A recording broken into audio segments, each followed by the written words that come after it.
Good afternoon, ladies and gentlemen. It is, so I pause this audio here. There we go. It is Thursday, June the 3rd, 2021, the year that is going almost as fast as last year.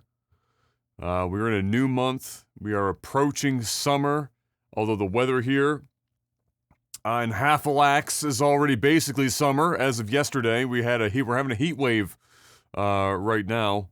Yesterday was like fucking 26 degrees or something. I was outside for a good chunk of the day. That was nice to see. Today, breeze is a little cooler, but still warm. Like we're rumored to be hitting, unless it changed, which it could change any time.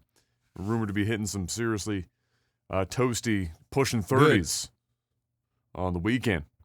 Just in time for your hot tub. Not quite. It's another Take That Off podcast, ladies and gentlemen. If you're new here, welcome. We talk about video game news, movie and TV stuff, and then we answer questions from our patrons. That's what we do around here. And sometimes people care about what we say, and more often than not, they don't, but they come back to listen to us anyway. Maybe just because they enjoy old men yelling at clouds. And we do that awfully well around these parts. So let's get to it. But before we do, I have to ask a very important question. Mr. Black, how was your week? It was a week. It was another week. You get the 2.5G Saturday. Yes, yours is, did you get yours or you're getting yours? We're getting ours. Getting yours, yeah, okay. Mine and Kayla, yeah. So that happens in a couple days. House is finally firmed up and it's officially sold. Wonderful. The sold sign is up on there, so got $90,000 over asking, so that's awesome. 90? 90. I thought it was like 50 last we talked. What the fuck happened after that? Oh, you know. Somebody get generous? Just went up. And when they did the inspection, all that stuff, they didn't even haggle, nothing. They didn't say, oh, can we get a little bit off here, a little bit off there? And, yeah, it all worked out. Wow. Okay, well, that's wonderful. Yep. Fantastic. And other than that, how's RP this week? It's RP. It's RP. So, lovely. Last thing I want to do is talk about RP. I wasn't looking for a long explanation. Yeah. Just going well. All right, good, great. Yep. Music continuously popping out. I hear you're trying to be the next Jay-Z. Why not? So fucking why not? You know. I mean, I can say this. I mean, I haven't said it publicly. I don't even think you know yet. But yeah, I finally signed with an agency, a very big one. That will be announced very soon. Wonderful. And yeah, so there's going to be some bigger brand deals coming, and they are heavily in with the music game as well. Not so much them, but the executives there. So might go in there. It'll be a lot more. Unfortunately, I'm going to have to play the social media game a little bit more and start cutting down some smaller stuff that I'm not going to do. You know, I'll have people that are going to do all that stuff and just play this. Oh, that's okay. All right. Well, as long as you're just pressing the send button and not having to do like all the minutia.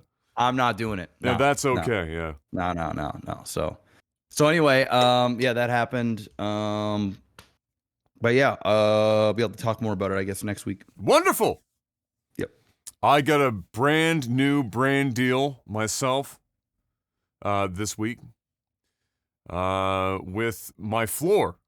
That has been supporting me heavily as I've been standing for another week for doing streams and also doing glute bridges to try and develop an ass. I'll have more to talk about next week, but for now, all I can say is that it's been wonderful to have the support, and I look forward to continue to have the support of my floor in the near future. Other than that, my week has been another week as well. Other than the fact that I actually got my 2.5G. I still have the little sticker on there from yesterday.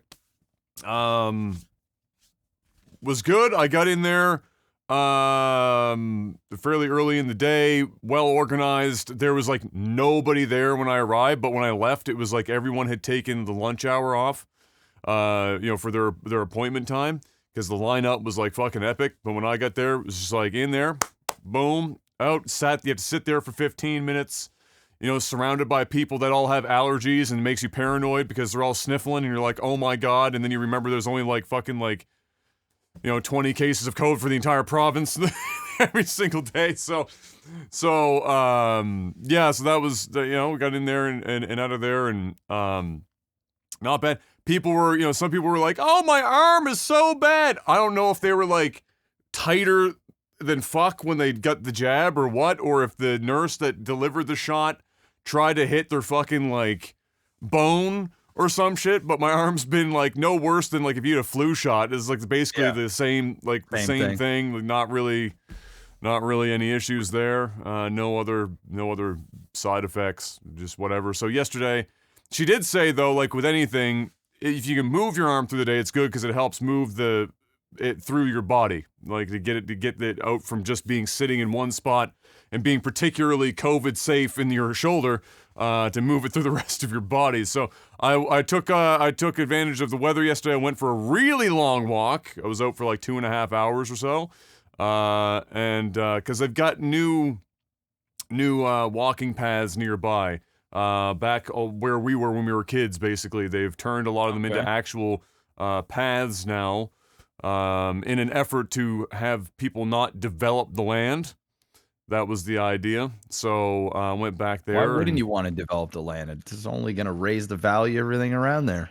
Well, I think it's that people are in the area anyway. We're used to having the privacy on the backside of the development. And they were looking to like basically put, just like the old idea was, where where Diz's Street ends, that was originally supposed to punch in further and then basically have houses nearly back to back where my parents are. And so it wasn't the people of the street that like called them up and were like, we need to do something. It was like a totally different organization that was looking to help and not develop it for the purposes of keeping green space within the city.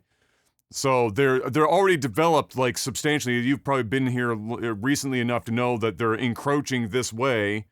Yeah. And they were like, all right, this is great. We just don't want all of the green space gone. So let's make it a walkway for all the new developments for people to have somewhere to walk and not just everyone end up at that other one that's across from the Tim Hortons. Yeah. Because that place is already cars lined up for like fucking 3 kilometers in every direction in there as it is. So anyway, I went for a nice long walk. It was wonderful. And then other than that, just been playing Subnautica. That game never fucking ends. I'm hoping to end it soon, but my god, it just keeps going and going and going. And I cannot wait to be done so I can be tortured by Final Fantasy VII Remake Intergrade, which is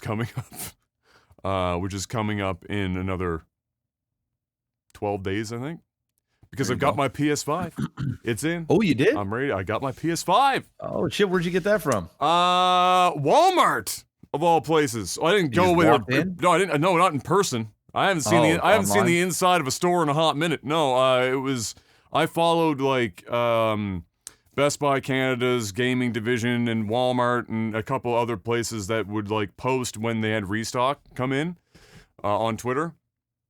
And I've tried to purchase like 2 or 3 different times over the last few months, but they like fucking just shit's gone in seconds from it being up.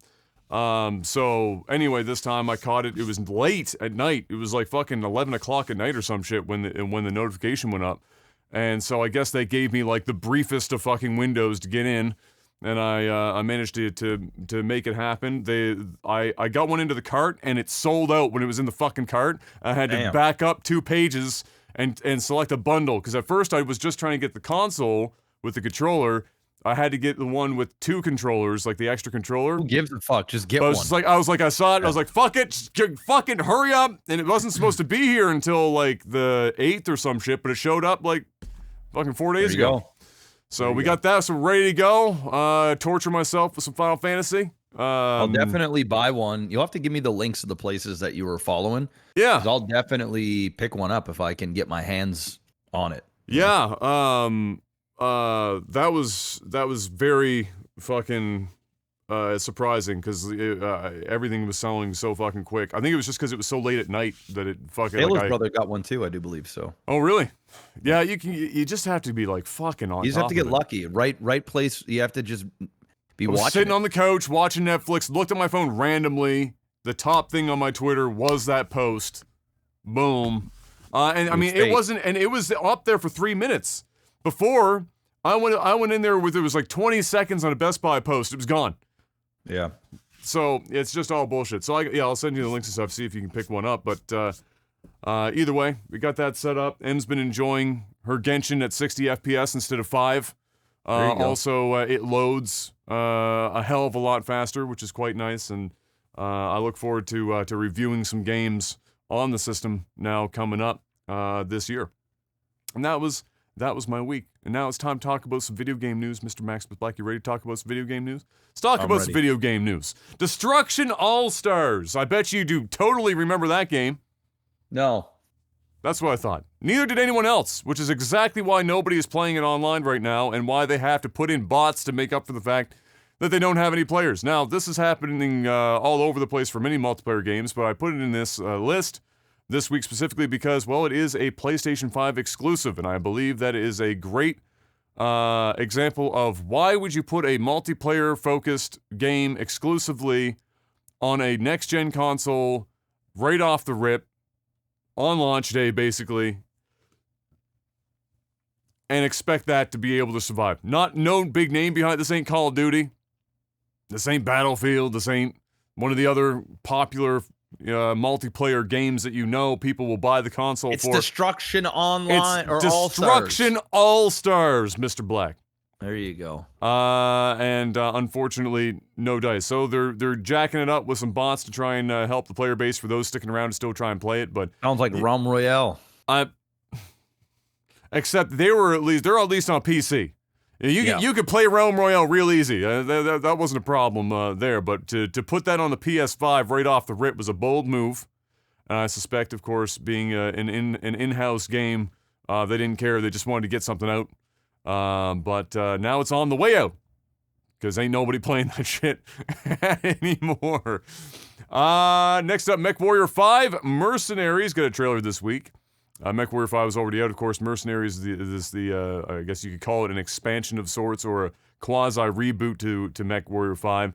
And the players are hoping that it will draw some more active players in the same reason why this Destruction AllStars, of course, this is not exclusive to the PlayStation 5, of course, but all the same, not a lot of players on there. MechWarrior's been suffering pretty hard for a number of years. They've had a few, reboot attempts. Different companies have had different takes on the game, trying to get the property to be popular again, and not just for the 40-year-olds that have been playing MechWarrior since 1995. And they've not been hugely successful thus far, but hopefully Mercenaries bring some people into the fold. What they seem to want to avoid consistently, and what everyone seems to always ask for, is the clan mechs, which is like which is actually the Nova, which is what my name is based on, is a clan mech. And some of that is probably because they're broken as fuck. They're kind of like overpowered. They're way more powerful than everything else. So the moment you introduce clan mechs, every other mech in the game is basically fucking useless. So I suspect that's a bit of a problem, but lots of people have been asking for it. So maybe it's time to just give them a clan mech based game alone and just leave it as it is. Bring back MechWarrior 2, 31st century combat. Give me that shit. But prettier would be good. I still probably wouldn't play it, and I'm going to be fucking honest with you. I'd watch that from a distance. But I wish them all the fucking best as they try and hack their way through MechWarrior being a viable game again. God of War's next game is finally confirmed to be called Ragnarok. We can all sleep. We finally know that it will be called God of War Ragnarok. Of course, the follow-up to the I guess you call a reboot, since it was just called God of War on the PS4. And it did also get pushed this week back to 2022. Shocker? Shock. But here we are. It was already basically rumored to be getting pushed back. Not a surprise. That's a really big game. There's a lot of money riding on that bad boy. The last thing that Santa Monica and Sony want to do, rush that shit out. Yeah. So they're going to polish that shit up to a diamond finish and get it out sometime in 2022. I suspect we'll probably see parts of the game, obviously, later this year. Whether or not we'll see anything in this next month of E3 and summer games or whatever, I don't know if we're going to get that or much of it. But we'll see more as time goes on. We're getting closer to the release date, but I don't think that surprises anyone that it got delayed. Final Fantasy VII Remake got an update. Speaking of that, they got an update for the Final Fantasy VII Remake on the PS4 so that you can move your shit to your PS5 in preparation for Integrate, because apparently those two games, the save files and shit, they talk to one another and everyone's happy. That scares me a little bit because the process of moving shit from the PS4 to PS5 has been a bit rocky for a couple of games that they've had for it so far. So I'm going to let that bad boy simmer for a few days and see if anyone has catastrophic failures of moving their shit from one console to the other. Because the moment I have to replay Final Fantasy VII Remake to get into Integrate is the moment that I stop playing Final Fantasy VII Remake altogether. I am not going back and playing that game again. No thank you. Not a chance in hell. But yeah, so that update is there. I do suggest people wait. If you are in that category, you have a PS5, you've played Remake, you got to transfer your shit, give it a few days, wait and see if anything catastrophic does indeed happen. Speaking of catastrophic, Jeff, has anything been a more catastrophic failure than Cyberpunk 2077 this year? Not gaming related, no. I don't think so. I mean, there's definitely been some catastrophic failures, but gaming related, 2077 is awfully high up on that list. Reportedly, it has not hit 1 million sales in 2021. It's had all this time. It has yet to hit 1 million sales this year. I don't suppose that's because the game has been hideously broken and lambasted for months. Not to mention, still not, by the way, available on the PlayStation Store. And they talked about that actually recently, and CD Projekt Red was kind of playing a bit coy with it, where they're like, we got some benchmarks they still want us to hit. We're getting there, and it'll happen when it happens. It'll happen. So we're gonna get back on there, guys. You just gotta give us a little bit of time. Meanwhile, Sony's like, bitch, your game ain't worthy of being on the platform. So there you go. But all the same, the actual news here for CD Projekt Red this week is that beyond the 1 million sales target complete botch, they released another roadmap. And we love CD Projekt Red roadmaps around here because they make for some entertaining fucking shit.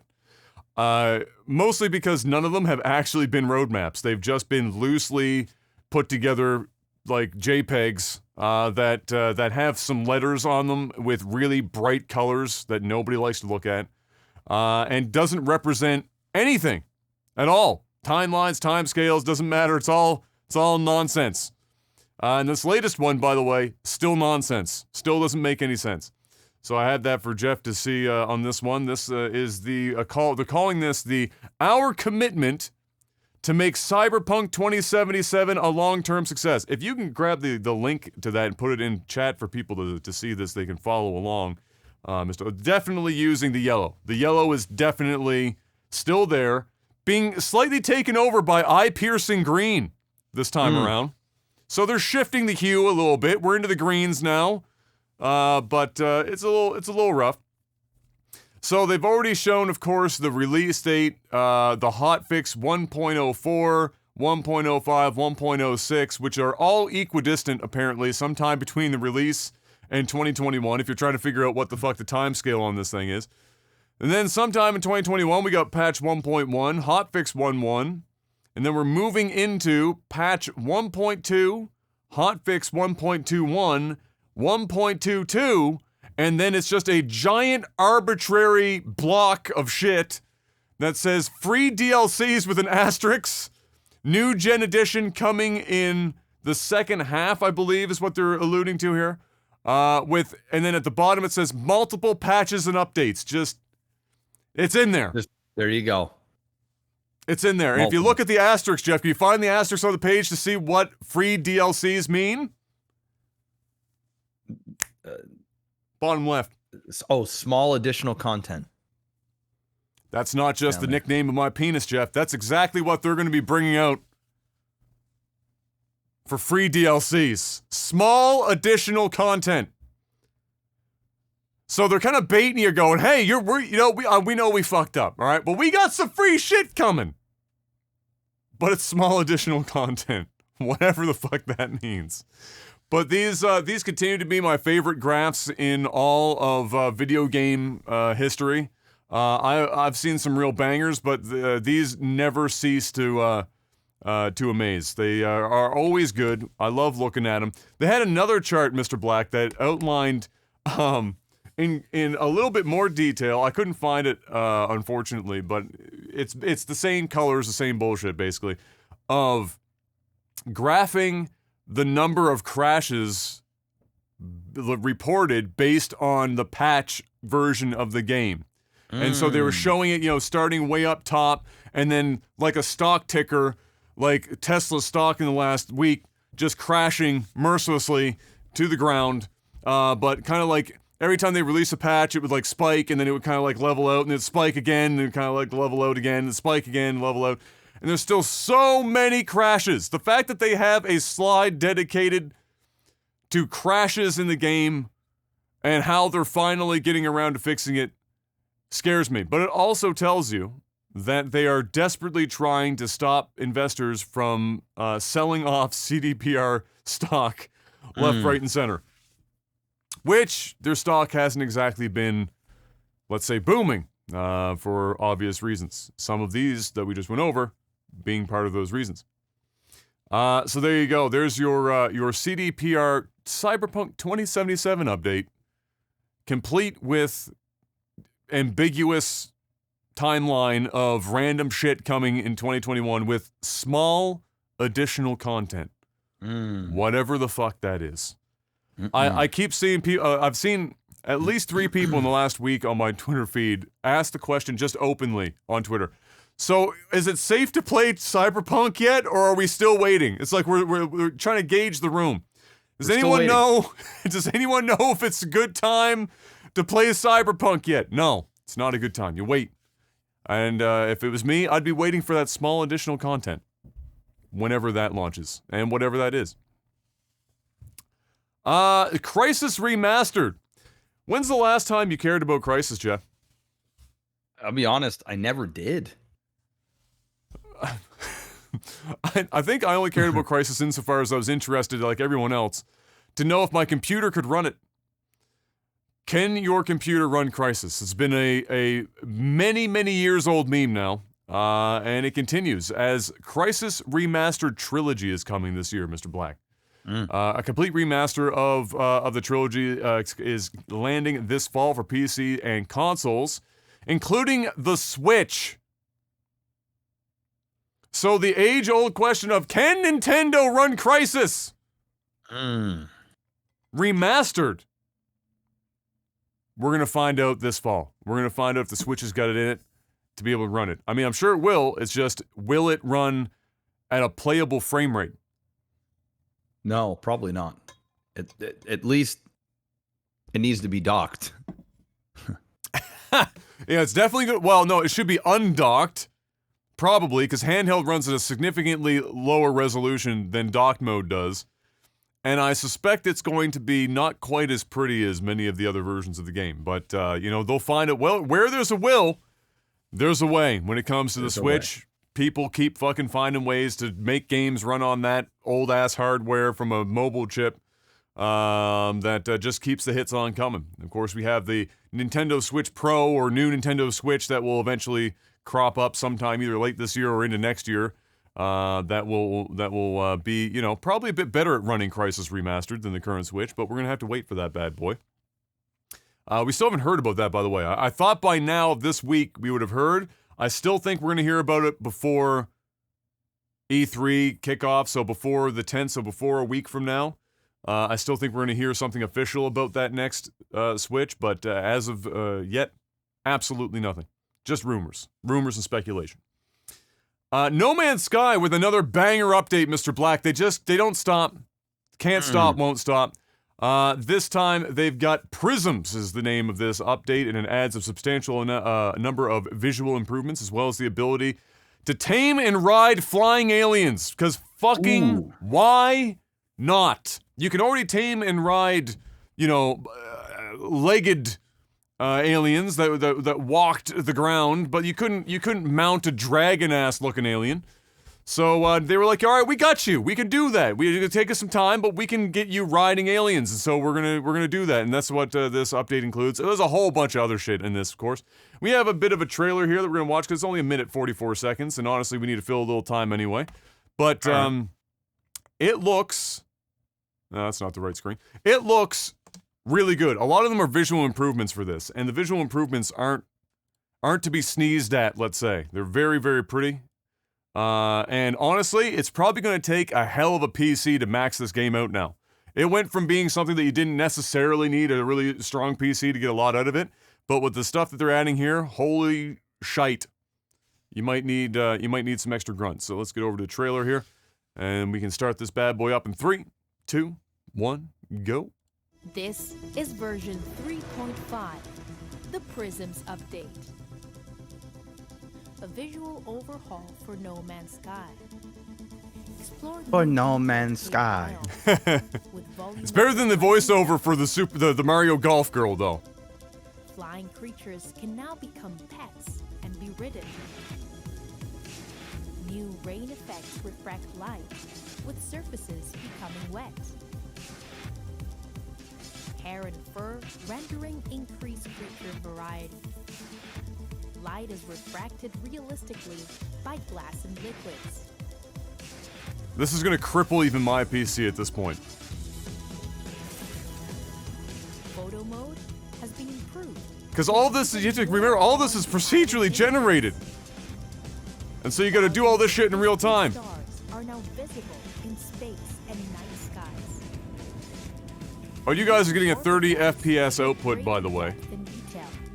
There were a couple of hiccups there, and I suspect that, like I said, it's going to take some grunt to max this out. But look at the screen space reflections, look fantastic. There you go. Did you ever want to fly a alien fucking colon?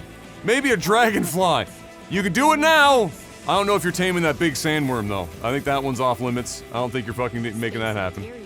Have been improved with new reflective materials and lighting. I need to play this on like a proper 4K TV. Because it's got everything now. HDR, the whole 9 yards. Also, and I missed this, unfortunately, because I just didn't take the time to get it. For a time they had a crossover, that just reminds me because it popped up here, where you could get the Normandy from Mass Effect as a freighter in No Man's Sky. And you just had to do like the battle pass thing. You don't have to pay, I don't think you had to pay for it or anything. You just had to complete the missions and you'd unlock it. And so when you get to a new system where you teleport, you look up in the sky, you'll often see your freighter teleport in. And so it was kind of badass. You know, if you're a Mass Effect fan, you get the freighter, you get into a planet, and you're looking up, and you got like moons and suns and shit up, and everything's fucking dope because it's No Man's Sky. And then here comes the Normandy, fucking teleports in, comes out of warp, and stations above the planet, and it looks fucking fire. It's great. So there you go. You know what depressed me about this, though, a little bit, is that even though at this point we are well beyond what the original scope of the game is going to be, every time No Man's Sky releases a free update like this, so many people are still going, it's still not what they promised back in whenever, which is insane because we're way past what they promised originally. But people, I've never seen people hold on to such a petty fucking thing for so long. They won't let it go. There's been free updates for years and massive and non-stop. This game has delivered more than Star Citizen has for $0. You could have bought No Man's Sky at any point in time since it's launched and significantly gotten improved game and more game over time. While Star Citizen's been sitting on like $500 million fucking dollars, not doing anything but putting out tech demos. So it's a little fucking crazy to me that people are still giving them shit for it. I don't know, like, I don't know if like Sean Murray's going to have to save an entire orphanage from burning down to the ground or something in real time and have it, live streamed for people to finally get over it. But all the best to Hello Games. They're still crushing it. Another great update. I'll probably have to dip my toes back in to see if my computer can even run this bitch maxed out. I don't think it will anymore. I think it's going to need some serious grunt, which is a great segue into one of the pieces of tech news this week. NVIDIA unveiled that indeed, despite saying that the 3080 Ti would never exist, guess what? Motherfucker, that shit exists. And it's coming out as of today. Pre-orders are opening up June 3rd, as far as I know. And for, I think it's $1,199 US retail for the Founders Edition. You too can get your hands on something that's somewhere in the neighborhood of 8 to 12% faster than a 3080, but spend 30% more money. So there you go.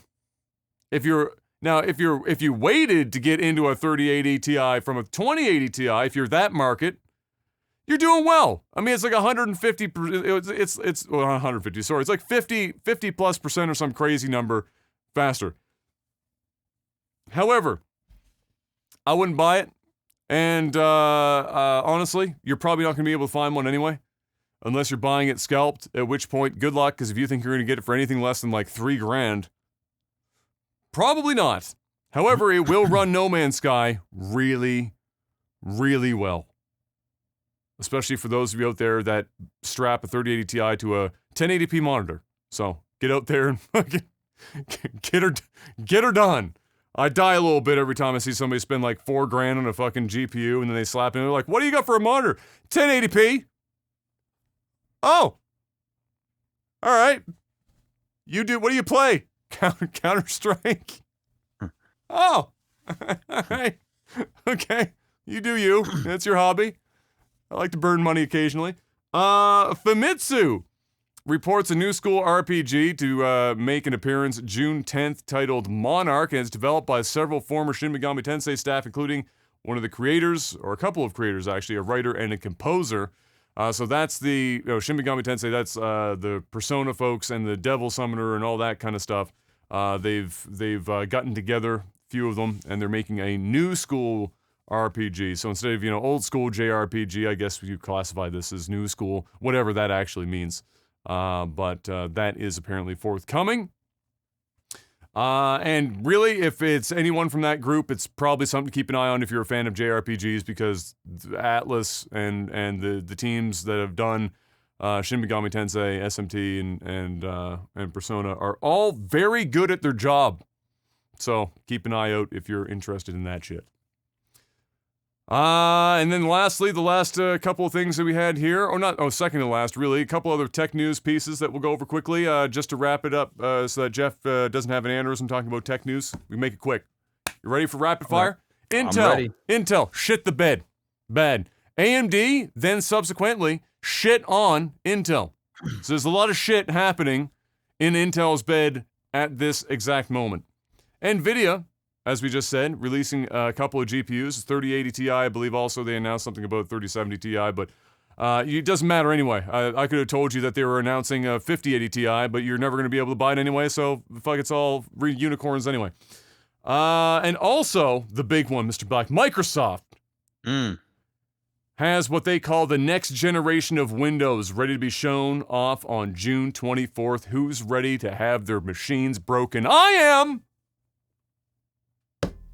am ready to have all of my settings completely nuked from orbit on a random update that I can't control, even with Windows 10 Pro. I'll delay it for as long as I can and then inevitably get fucked by the long arm of Microsoft as I beta test their software while I pay them to do so. Because that's just the Windows 10 life. So here we are. But the 24th, we see the next generation of Windows, whatever the fuck that is. Also, Samsung announced Sam, which is a really stretched it on the name there. Sam, female virtual assistant. Kind of like Cortana was, of sorts. Or any of the other virtual assistants, except they actually gave her a face, of course. It's like a fucking anime chick. Which means in 30 minutes, that shit was Rule 34 and there was porn everywhere.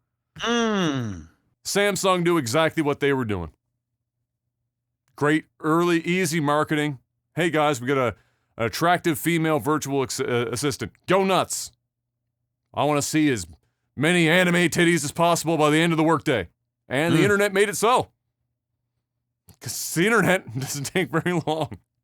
Gotta like those anime titties. Finally, for the game news here. Can you tell it's a little thin this week because we're a week away from E3? A little thin, but a little thin. Like my hair, upcoming weeks. It's a little thin. Nibel has up here that they finally released the list for E3's schedule, so we get to know what's going on there. There have been a few journalists that have been talking about how the sign-up process to do any of their usual stuff that they would do at E3 has been a complete fucking gong show. And nobody really knows what the fuck is going on. It's like it's a complete dumpster fire from the back. But thankfully, since neither of us are real journalists, Jeff, we just have to sit back and watch whatever fire happens on the screen. And so we get to do that. And here are the dates to watch just that. So first up, we got June 12th. Ubisoft and Gearbox are going to kick off on June 12th. Followed by June 13th. This is a big day. Microsoft plus Bethesda. Square Enix. Warner Bros. And the PC Gaming Show, all on June 13th. That's a busy fucking day. That's going to be a long one. I'm going to need some alcohol, I think, for that one. It's going to take some time. June 14th, we got Take-Two and Capcom, so we'll have possibly more, GTA 5 online news because they just can't stop making money on GTA 5 online and whatever else they've got coming up. And then Capcom, I'm sure we'll hear some more Resident Evil shit, amongst other things. June 15th is Nintendo and Bandai Namco, which is a weird combo, but it's also just weird to see Nintendo be part of E3 at all. So we'll have to wait and see what Nintendo decides to bring for their first E3 appearance in quite some time. It's been a few years, and Lord only knows what will come with it. So that's the full schedule. And apparently, according to Nibel, is that the scope and content of each presentation is currently completely unknown. So nobody has any idea how long any of these shows are going to go on for, or what they will contain, really, at this point. And also, there are non-ESA events happening as well, which, of course, is Jeff Keighley's kickoff event on June 10th. So there will be some blending here between the two. And it's going to be a busy news week coming up. At least Jeff Keighley's stuff, I will be personally streaming all of that shit, and talking over it. Because unlike E3, Jeff Keighley was like, everyone want to restream it? Go nuts. Fucking do your thing. Spread it as much as possible. E3 was still like, hey, we need you to sign up. I need your social insurance number, your address, your next of kin, your blood type, any previous health problems. You let us know all that, and then we might get back to you about being able to restream the stuff. So I don't think I'll be restreaming the E3 stuff. I won't be doing it, but Jeff Keighley gets it. He knows what's up. He knows what year it is. It's 2021. E3 is living in 2001. But we will be able to restream at least that stuff. So I'll do that and have some... possibly do what I did in the past where I might record some audio or something that recaps the things, depending on just how much is happening and whatnot, but we'll get that coverage. And then, of course, we'll talk about whatever we both picked up in the podcasts that follow those days, and see what comes out of that stuff. But that's it. There's your E3 schedule for 2021, and then we wait and see. My most noted, obviously, I want to know what the fuck is at Microsoft and Bethesda. And I want to know what Nintendo is going to bring to E3. Everything else there is kind of whatever. But those two are the ones that I'm most intrigued about seeing what the hell they're going to have. But that's it, Mr. Black. That's all the gaming news. Thank you for all of your input. We did well today. Thank you. Good hustle. Good gut check time. Now, it is time to sell out. And I believe I will leave the ball in your court to Patreon.com/LagTV. Head on over there right now. Throw the money at the screen. If you don't have money to throw, it's okay. Go on over to YouTube. Watch the video. Hit the like button. Subscribe. Leave a comment. share the podcast.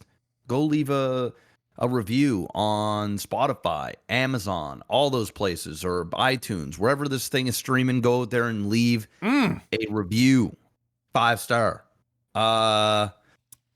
We got Elgato. If you guys don't already got a Stream Deck, well, you Elgato get one of those. They've got key lights now. They've got green screens. They've got sound dampening. They've got virtually anything and everything that you could think of that you would ever need for your streaming setup or just your PC setup in general.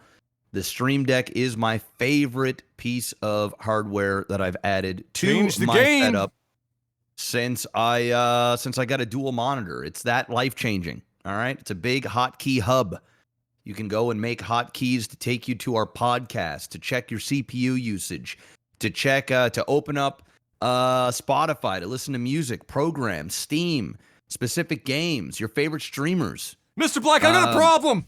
What? I need you to maybe give me a solution. All right. I just started dipping my toes in RP and not just in my own bedroom. And I have a bit of a problem this week in that after a very short period of time, I've developed gang relations in this RP server, and I just can't seem to solve some gang warfare issues that we've been having. It's been going on and on. There's a lot of out-of-character bullshit going on. It's terrible. And I've been doing my best to keep, calm on stream and not lose my mind. But in-game, sometimes the out-of-character blends with the in-game character. You get a little fancy about it, and you want to express yourself. So the next time I'm doing a drive-by fruiting, I need to be able to have hotkeys on the ready to be able to select what fruit I'm going to throw at what gang member and what fingers I'm going to use to display my disdain for rival gang members throughout the city. Do you have something for me? Yeah, it's called the Stream Deck, Adam. And you can hotkey your emotes to do the things that you want it to do by just a click of a button. That way you don't have to type in, you don't have to press T and then / throw fruit.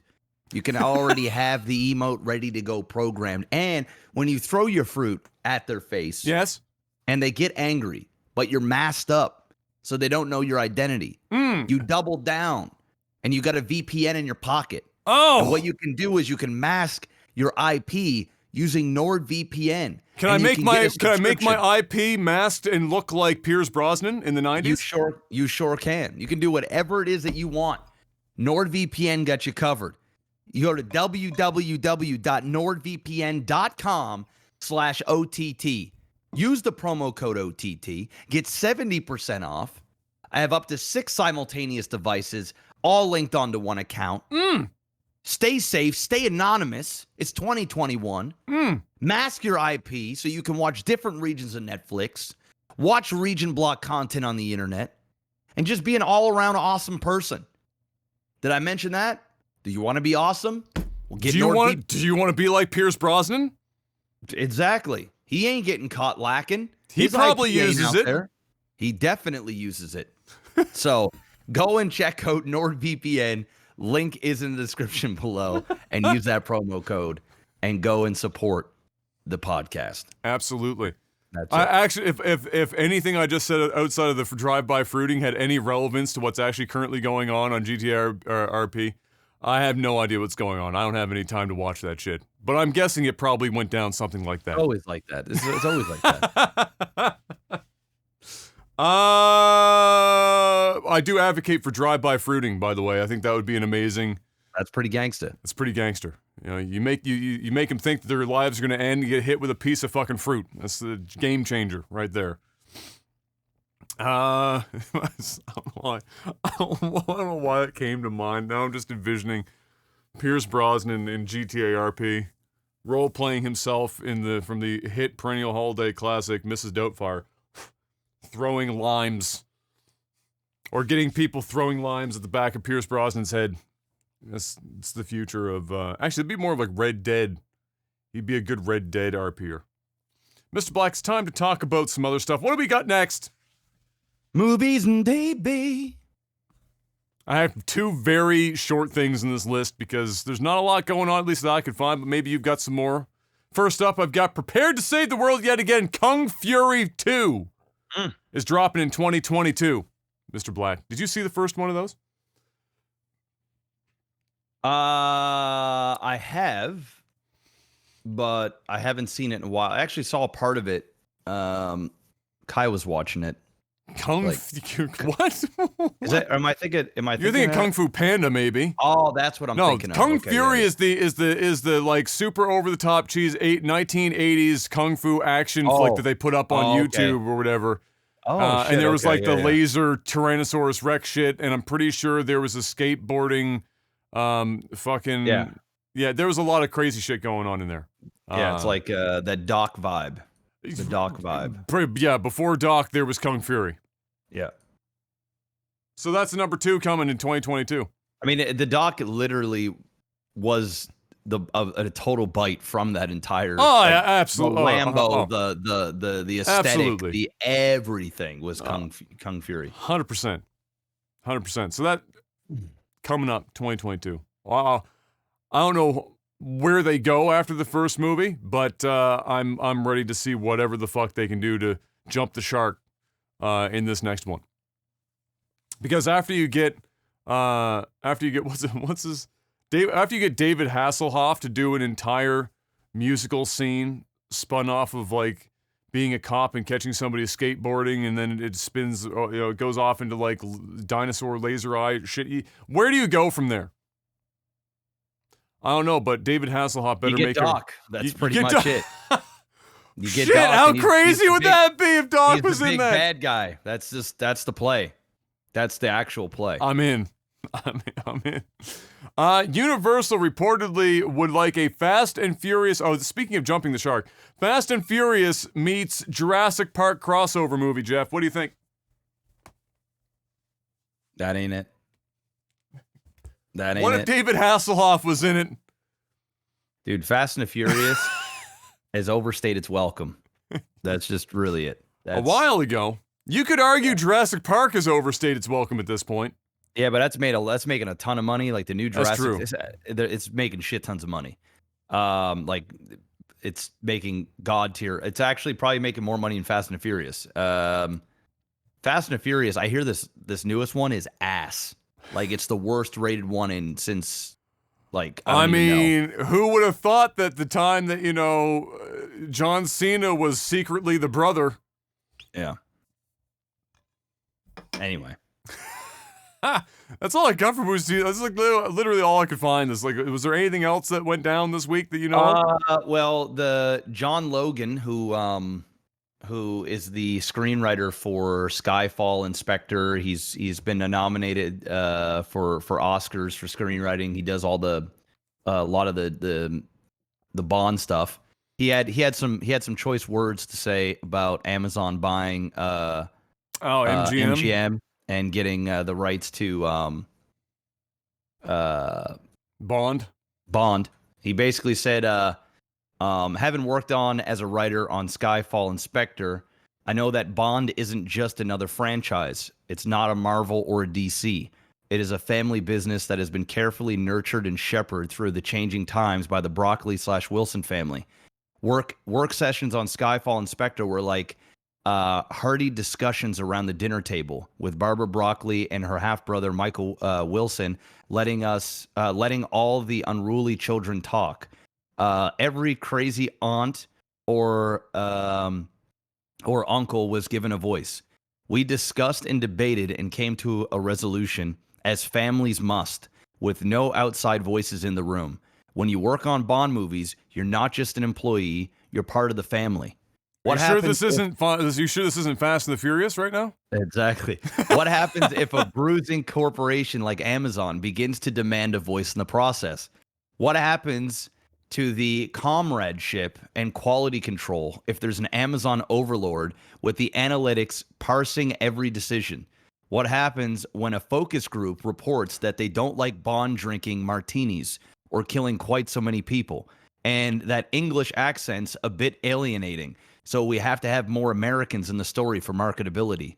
Bond's not content, and he's not a mere commodity. Bond has been part of our lives for decades now, from Sean Connery to George Lazenby. Can't be any crazier than Broccoli. To Timothy Dalton and Pierce Brosnan to Daniel Craig. We all grew up with our version of 007. We care deeply about him. Please let 007 drink his martinis in peace. Don't shake him. Don't stir him. That's what he said. Oh my God. Wow. So, yeah. I mean, I think it's maybe a bit of a overreaction, but I get where he's coming from. He's not wrong. Bond has been one of the more heavily guarded, intellectual properties in the film industry ever. I don't know if one's been more micromanaged than Bond. There wouldn't be many. I mean, there's not many that have been around as long as Bond with as many movies as Bond. There's Star Wars. There's been many. And listen, but I think what he's saying is that when like, for example, with Star Wars, when it left George's hands and it entered the hands of like somebody like Disney, that's what he's looking at going, oh shit. Correct. Yeah. Yeah. I mean, I get what he's saying, but I mean, Amazon also has done really, really good jobs with virtually any property that they've gotten their hands on. Is as much of a as long as it's not a video game. Yeah, I'm talking about about films, TV. Their movies and their shows. The Boys is Amazon, right? Yep, The Boys is Amazon. Invincible is Amazon. There's a few shows that they have that are like really, really well done, well made. So yeah, I mean, I get it. He's emotionally attached to the property, and he doesn't want to see it become content, but it is content. Everything is content. Yeah. But I mean, we'll see. Yeah, we'll see. I can't see Amazon trying to politically correctify James Bond. Yeah. If it was Disney that bought out MGM, then probably, it's time to be scared. But yeah. Well, there you go. That's the only notable news that's really going on. Apparently, what's that? Quiet Place 2. Apparently, it's pretty amazing. I heard it's better that than the first. So there's that. Better than the first is impressive because it's rare for a sequel to actually one up the original.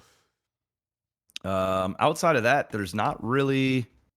Thor, the new Thor movie finished wrapping up, so they're done filming that. All right, there's lots of pictures of him walking around, juiced to the gills, getting ready for the Hulk Hogan biopic. Just don't look from the waist down. I think they're going to CGI Hulk Hogan's legs onto his body because Chris Hemsworth has tree trunk arms right now, legit, but he also has legs thinner than mine underneath those shorts. And let me tell you, I already have chicken legs. You don't want to have thinner legs than I do. I mean, it was reminiscent of, and it's just his build, but it's also obviously what they're focusing on for the sake of the movie. They know what they have to show off more than anything else. And the reality is that some guys are actually built like that. You can get big ass calves and legs, but you have to put a lot of work in. And when you're doing a film, you can put a lot more mass on most people's upper bodies than you're going to put on their lower bodies in that period of time.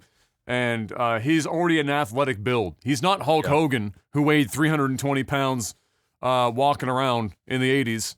And it's kind of like reminiscent of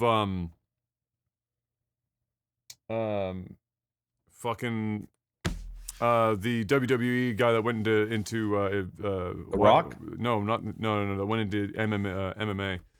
Oh, Brock Lesnar. Brock Lesnar. Brock Lesnar. It's reminiscent of him, where you got this guy who's built like a Viking up top, and then when you saw him walk into the octagon and you saw his legs, you were like, hold up, something doesn't work here. He looks like this.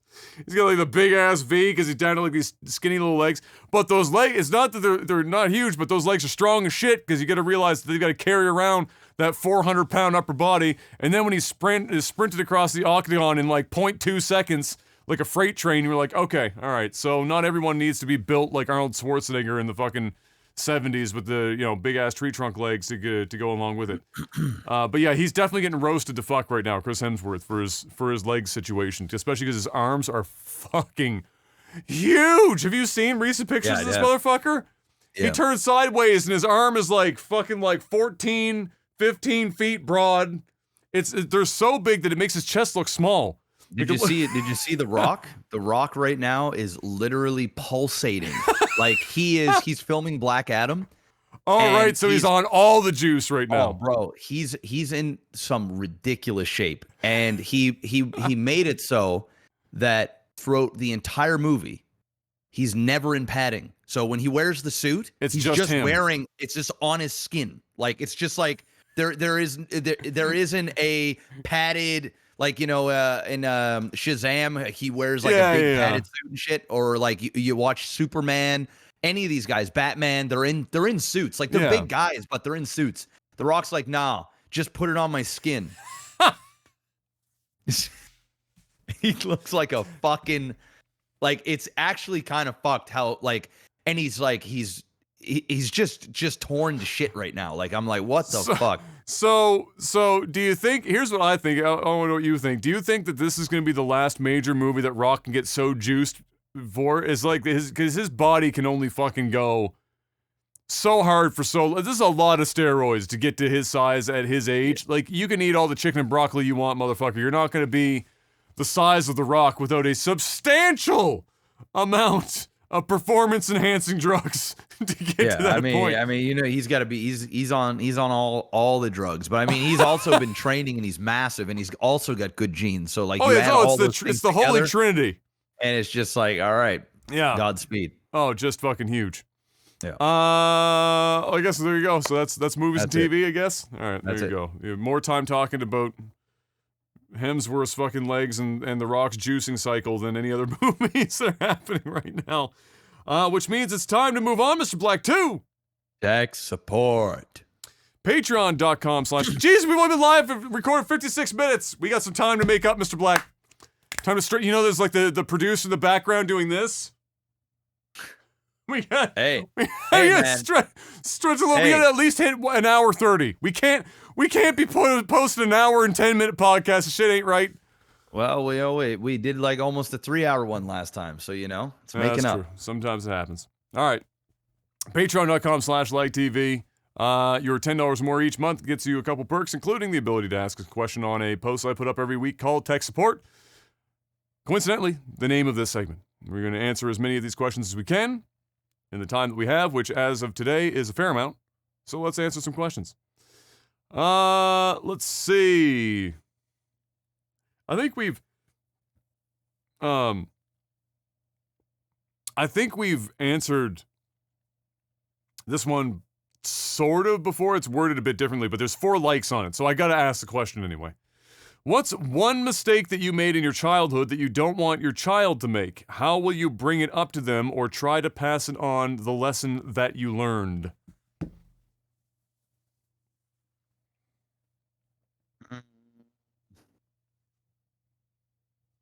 Jeez.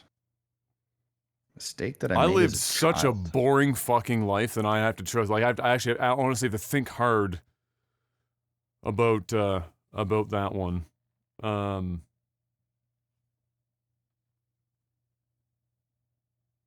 I would say about the only thing, like, I don't have a lot of regrets in life. I have a couple, but like one from when I was really young. Like if this was like a, like, you know, junior high when you're actually like you're becoming your own little person at that age, right? You know, that 14 years old and older, that range. I like if it was one thing that I could think of perhaps that I did back then that I would maybe go back and redo would be to just kind of like, to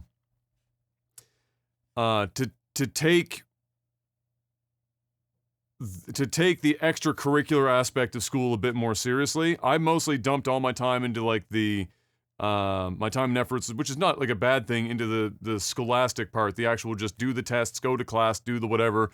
And then, you know, I didn't do too much extracurricular sports stuff and whatever.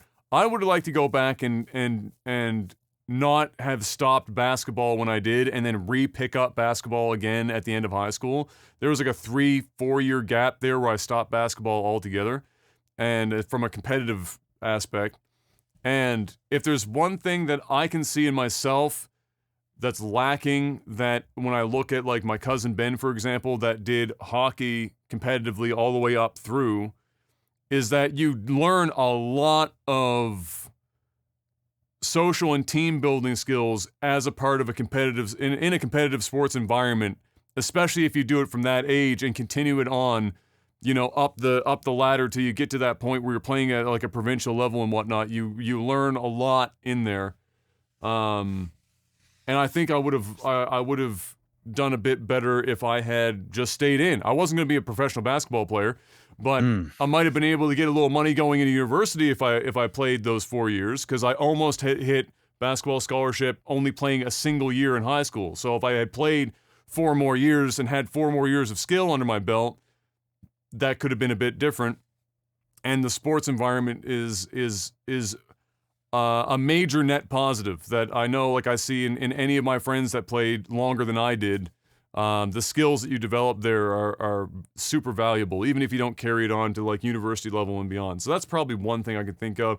Would just be like, you know, if you like it, just take it seriously. Focus on it. You're young. You know, I love playing video games, getting outside and hanging with my friends, but it wouldn't probably not been the end of the world if I also just, you know, maybe focused a bit on just something other than school and did some sports and shit. Well, I did sports, so I don't really. I mean, I did sports all the way through my years of a child, all the way up until I was a teenager. So I always did that. Geesh, man, it's kind of hard because like when you're a kid, I don't really think of things as mistakes. I would say kind of cheating, kind of what Adam said, but on the side of music. So, you know, as a kid, my parents, you know, got me keyboards and different things like that, and I would be on and off and on and off. You know, I did choir and stuff throughout high school, but I didn't really stick with an instrument. So I will go and say playing an instrument and sticking to it, kind of like playing a sport and sticking to it. Those are just going to be prerequisites anyways. My son will play an instrument and he will be in sports. And he will do both of those before he plays video games. Because I believe those are vastly more important things to engage in before video games. So, you know, if he wants to come down here and play in the game room or bring his friends over and do all this other stuff, then he needs to have his other shit in order before he gets to do the fun stuff.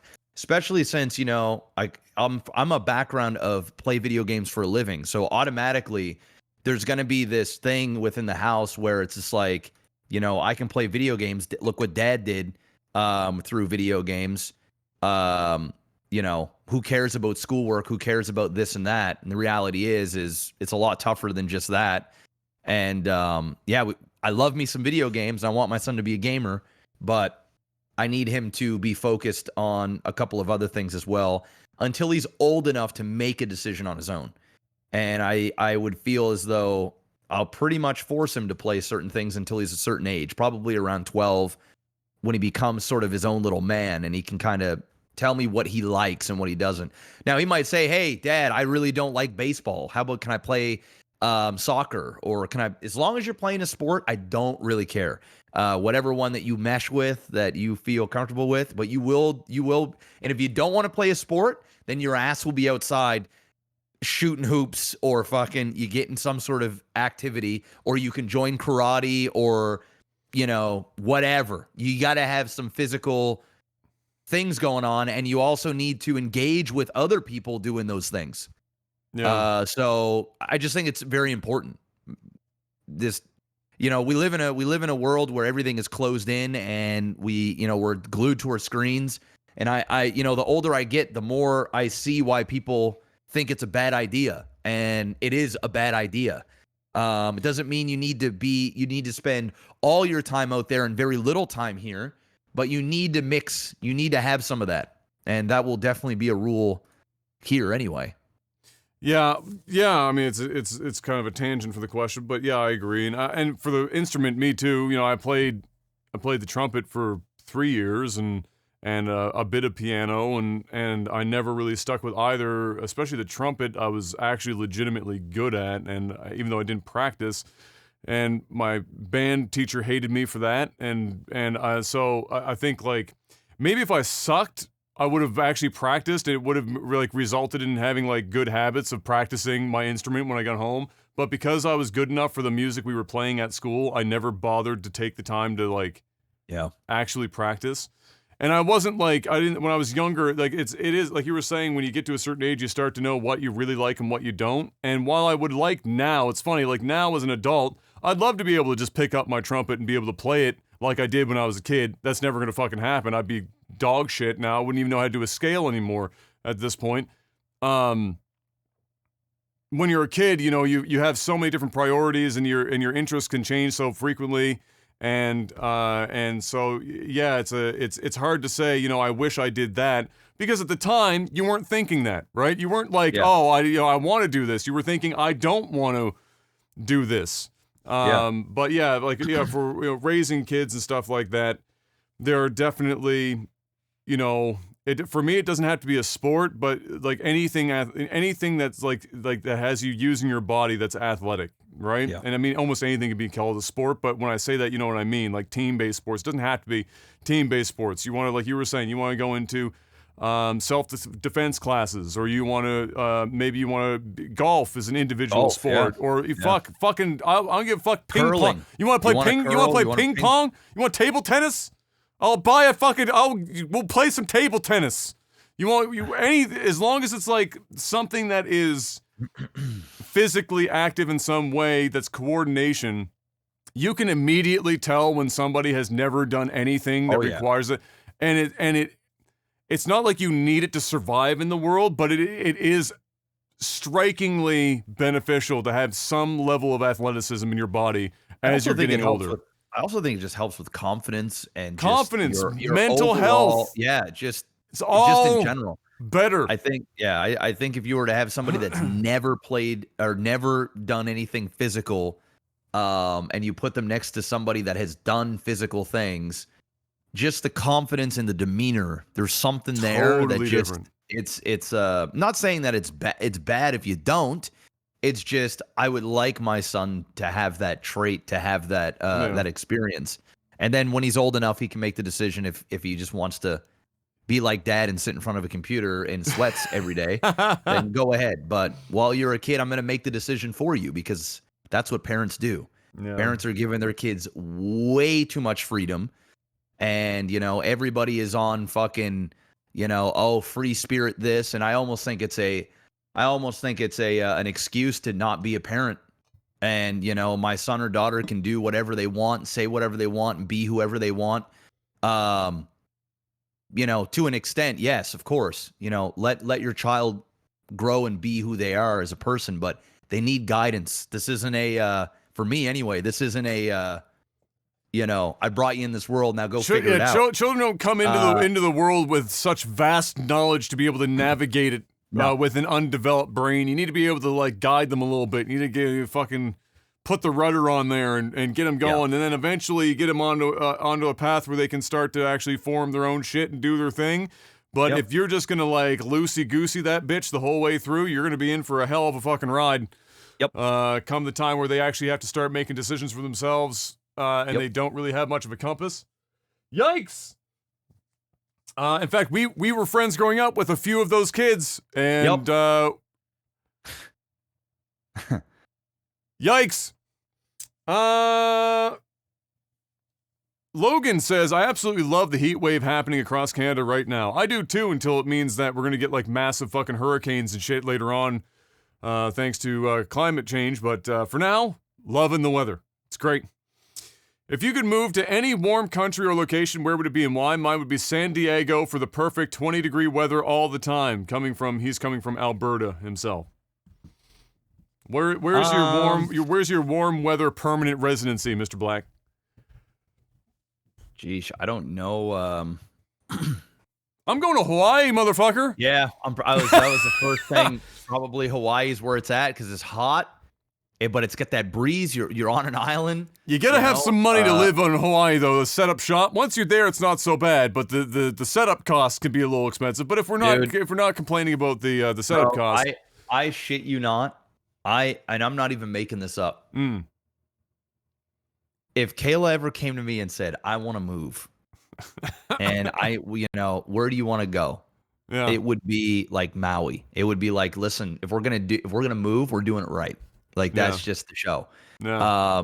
It's the only. I actually believe it's the only other place in my life right now that would encompass what the lifestyle and the pace that I would be willing to give up here to go there for an actual better quality of life, an everyday living. Anywhere else, listen, I only live in Nova Scotia. This place, it's fucking cloudy and it rains all the goddamn time. The weather ain't particularly great. The winters suck ass, but it's home. That is quite literally the only place I think on the planet that I could think of.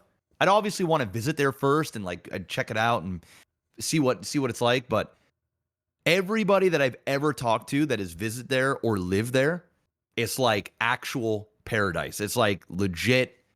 Like, Hopefully it stays that way, because when you start having a bunch of guys like us talking about like moving there and doing their like and take up the Hawaiian lifestyles, it starts to change over time. yeah. It morphs into something different. And I hope that Hawaii doesn't get like completely swamped by foreigner invasion, people coming in and moving in there and like changing the feel of it all, because that's what is so other than the weather. It's the people that are there. It's the lifestyle. It's the everything about. It's the culture. Oh my goodness, man! The more I think about it, the more I'm just like, oh, they just sell everything you right now. Keep that shit. Yeah, you want to keep that shit the way it is. Seth asks, "Do you sweat more than the average bloke, Mr. Black?" No, I don't sweat often. But mostly in my arms, really. Like under my underarms, I put me in a freezer. I will find a way to sweat. I don't. Doesn't take much. Now, the upshot is that unless I've eaten red onion in the last 24 hours, I don't really stink. I'm not a guy that stinks after I sweat. I smell like salt, but I'm not pungent. I have to get pretty fucking gnarly before it gets to that point. So thankfully, I didn't get the 1-2 punch combo of sweat like a motherfucker and smell terrible. Like ass. Yeah. We avoided that much. Thank you, genetics, in that regard at least. This is the most random. Some of the questions you motherfuckers have are so fucking random. Time Tricks asks, "Hey guys, got to ask a Canadian question today. Do you prefer Canadian Tire or Princess Auto, and why?" Ooh, dude, I'm Princess Auto every time. Every single time. Have you even shopped at Princess Auto? I haven't even been in a Princess Auto. Oh my God, bro. I know you wouldn't. Princess To be Auto fair, I haven't even spent that much time in Canadian Tire, so I don't know. Dude. Well, listen, man, when you become a homeowner, right, you'll end up going to these places. And Princess Auto, for those that don't know, it is basically Canadian Tire, but cheaper with more shit. Canadian Tires is so overpriced. Canadian Tires like going to Shoppers, You go to Shoppers and you buy like anything at Shoppers, it's like a 30% markup from like Walmart or any other place. And you basically go there for convenience because it's just not as packed, it's not as busy. You just kind of get in, you kind of get out. Princess Auto is like, they've got tools, they've got house related things. You can buy, like, you go there, buy a ladder, you can go there fucking buy, tire and irons and fucking, like, I mean, you just think of it and they'll have it there. It's like a Costco for I was going to say something very, very chauvinistic. I was going to say it's like Costco for men. It's like it's a very manly, I'm not saying women. Nothing's as manly like Princess Auto. I know. Listen, man, I know. But listen, if you go inside Princess Auto, the demographic is going to literally be like 95% male with like 5% female, Bless those females in there. They getting shit done. But it's a man's man store. Sorry, I'm probably going to get canceled. It's just the name of the Princess Auto. It's the manliest store around. I know. I mean, I will say this: the Canadian Tire used to be a lot better than it is now. Canadian Tire is shit, and I don't suspect Canadian Tire is going to be around for a hell of a lot longer, to be honest. Every Canadian Tire that I've walked into in the last few years, for whatever random shit that I might have needed at the time, and the other reason is that I think, Canadian Tire has always been way closer to me than whatever the fuck. I don't even know where Princess Auto is. I mean, There's a couple of them. Yeah, they're in Dartmouth, like Burnside. Oh, okay, yeah. I'm not my ass ain't driving to Dartmouth to fucking do something. I just stop at Canadian Tire 15 minutes up the road. But the quality has gone down dramatically. Their standards for the people they hire also seem to have dropped dramatically. And so it's not. It's if I don't have to spend any time at Canadian Tire, I don't. Probably the best thing I bought at Canadian Tire is that Christmas hat sitting on top of Jeff Goldblum's head right now. There bought you go. That like 7 years ago, and it's probably the best thing that I've ever bought at Canadian Tire. I do shop at Canadian Tire though. I have like quite a bit of Canadian Tire points. So yeah.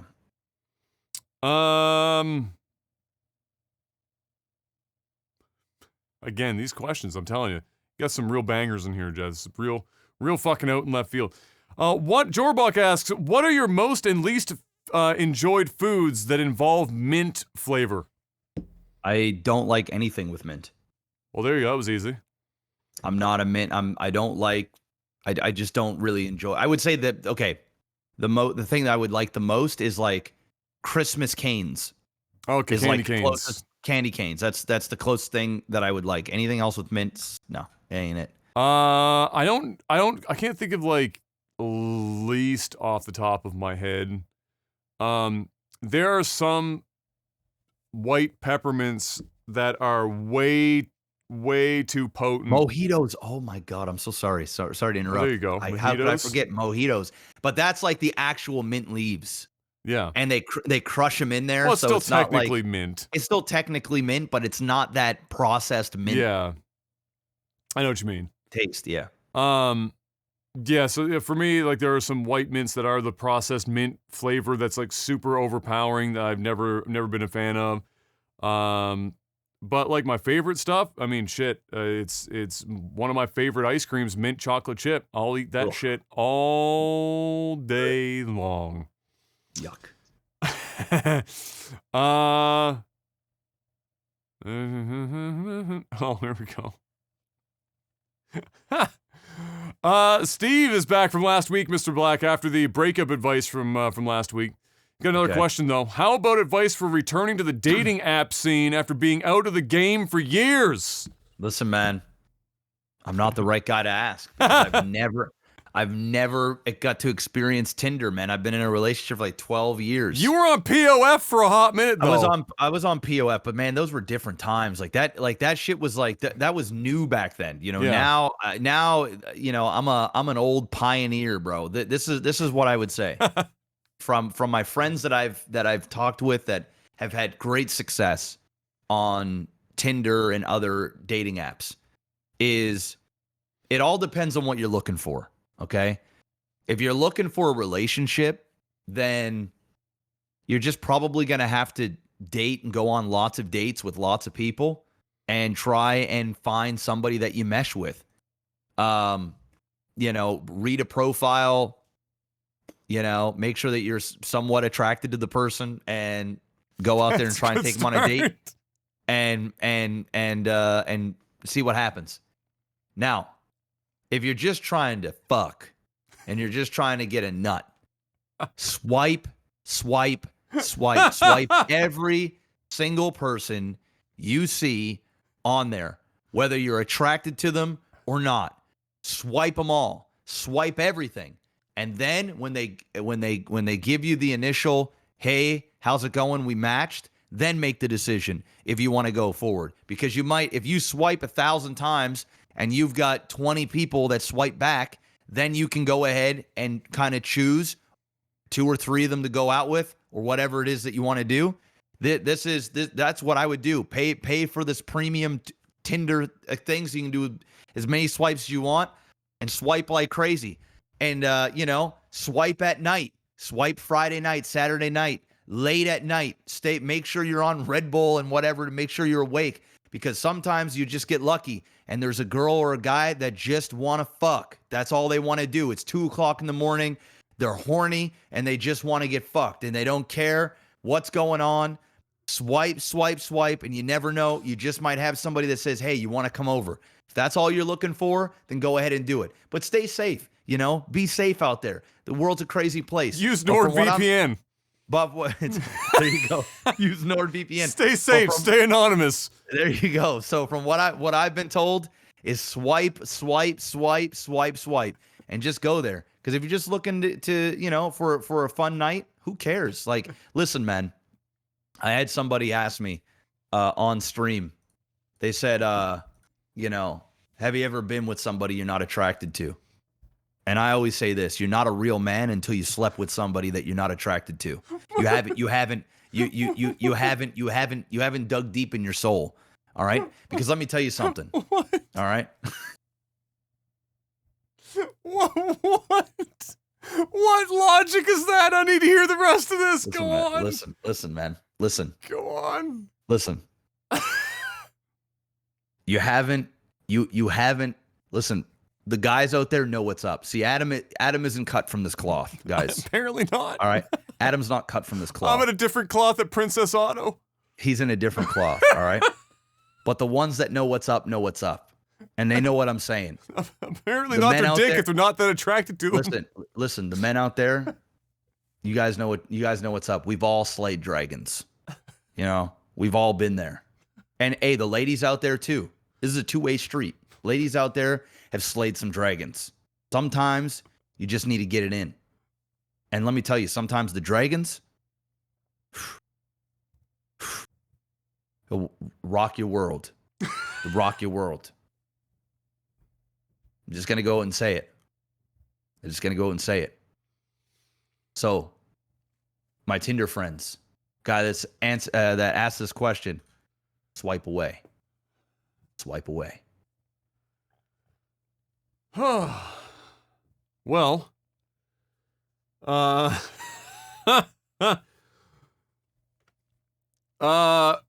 yeah, I mean, that's kind of the general thing. I mean, to get more granular about it, I guess, other than slaying dragons, depending on where you live, different apps are going to be more successful than others. Not every app is created equal, depending on the city that you're in. So you're going to have to take a look and see which apps are a bit more popular in your area to make sure that you're not like wasting your time and money. Like here in Halifax, certain apps are more popular than others. For example, Bumble here is more active than Tinder for a lot of reasons. Not chiefly of which is that there's a lot of bots on Tinder. But yeah, I mean, yeah, totally. Dating apps go one of two ways. They're basically treat them like you're at a bar, okay? And like Jeff was saying, sometimes it's closing time and happy hour's over, and everyone's fucking 3 sheets to the wind, and a 4 is gonna look like a 6, and you're both looking at each other. You probably look like a 4 at the time as well, to be honest. We're at that time of night, you're fucked. Everyone is haggard, but sometimes you just gotta fuck.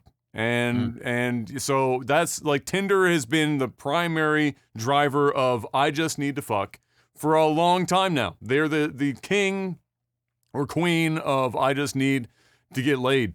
And so, you go to work and swipe as bravely as you wish, and hope for the best. But if you're actually looking to like get back into the dating game, first of all, wait a while. If it's been a long relationship, most people, unless it broke off like really poorly, give it some time. Yeah, go have fun. Hey, if you want to sleep around, have some fun. Go have some fun. Yeah, that's fine. But like, go have some fun. Don't try and create like an emotional connection to somebody like 2 weeks after you just broke up with a long-term relationship. You can't go into these looking for what you just lost, right? Yeah. You got to go into this, bust some nuts. That's what you need to do. You need to go in there and bust some nuts. And what that'll do is that'll allow you also to realize that, you know, you can bust nuts with somebody else as well, and at least get that physical urge out of you as well. Because listen, if you got an ex and that ex is wishy-washy, maybe that ex wants to, you know, maybe that ex has moved on a little bit or whatever, they're playing games, and, you know, you just want some physical contact, but that physical contact with that ex comes with some emotional contact as well.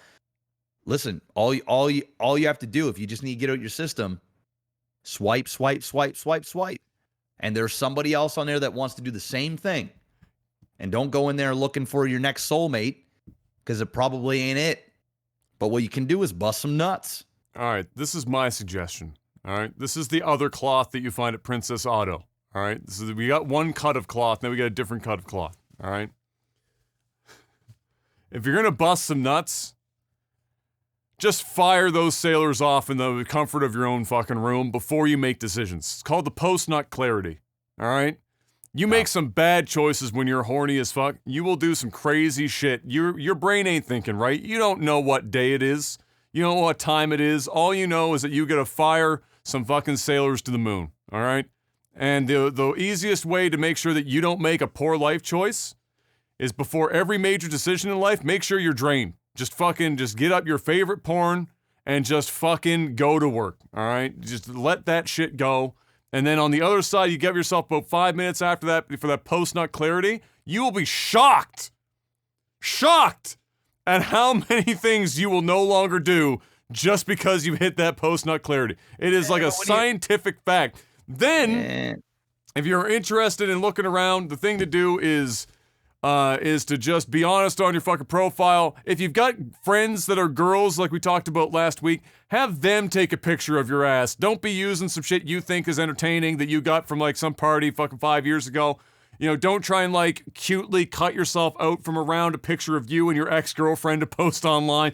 Don't be doing any of that shit. Get a new picture, get a haircut, feel good, look good, have a friend take a picture of you. They look at you and go, you know what? You look pretty good in this picture. And then fucking post that shit. Be honest with your profile. Maybe lie about your height a little bit. Never fucking hurts. And then go do your thing. Bumble is a good one insofar as that the girls have to reply to you first. So if you're actually looking for relationship shit, not just fucking, Bumble is better in that regard. Also, you'll avoid bots like crazy, which Tinder is full of. The girls go to you first. No, so you can still swipe on them or whatever, but they have to message you first. You can't. So it's basically like the last line of defense, where the girls on other apps can just get bombarded with the shit, whereas on Bumble they're the ones who choose to initiate. What about those guys that get bombarded, Adam? Where's the equal opportunity here? Bro, that ain't happening. I don't know, man. That ain't happening. I don't know, man. You got a picture of you sitting in a Lamborghini. You know, you watch them come. You watch them come. You watch them come on Pornhub.com for that post-nut clarity, and then make your decision afterwards. But you know, dating apps is a minefield, because a lot of the whole idea is that everyone's kind of if they are looking for a relationship, everyone is on the edge of they're just looking to fuck. And so there's like this weird, when I was doing the Tinder files back in the day on like the 3-4 fucking whatever dates I ended up going on, literally the first topic that would almost always come out was, when you're talking, is both people are trying to figure out if they're actually interested in a relationship or if you're just looking to fuck. And that's like the awkward thing about online dating, when you're actually looking to be in a relationship. Because you're not even in front of the people, right? So, like, you know. No, I mean, when you actually go on not texting each other, but like going on the date, the first thing you're trying to figure out is, are we screwing or not? Is this about just fucking, or are you actually looking for, it's like an awkward thing, because the assumption is with online dating, the majority of people are just looking to fuck. For a good time. Yeah. There you go. Next up. Alexa, most underrated movie of all time. Alexa thinks that In Time gets a bad rap for what it is. In Time? Is that the Justin Timberlake movie? I have no idea. What is it here? In Time. Doesn't even sound familiar to me. It is. It is, yeah. I don't think it's the most underrated movie of all time. I don't think they're saying that. I just think he says they're saying just gets a bad okay. rap for what it is. I actually didn't mind In Time. I didn't mind it.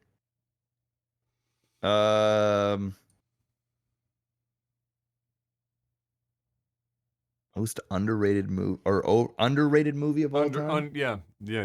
Underrated. Damn. Dude, that's really tough. Like, I can't just think of a movie. I just can't think of a movie like that right off the jump. Underrated movie of all time. Dude,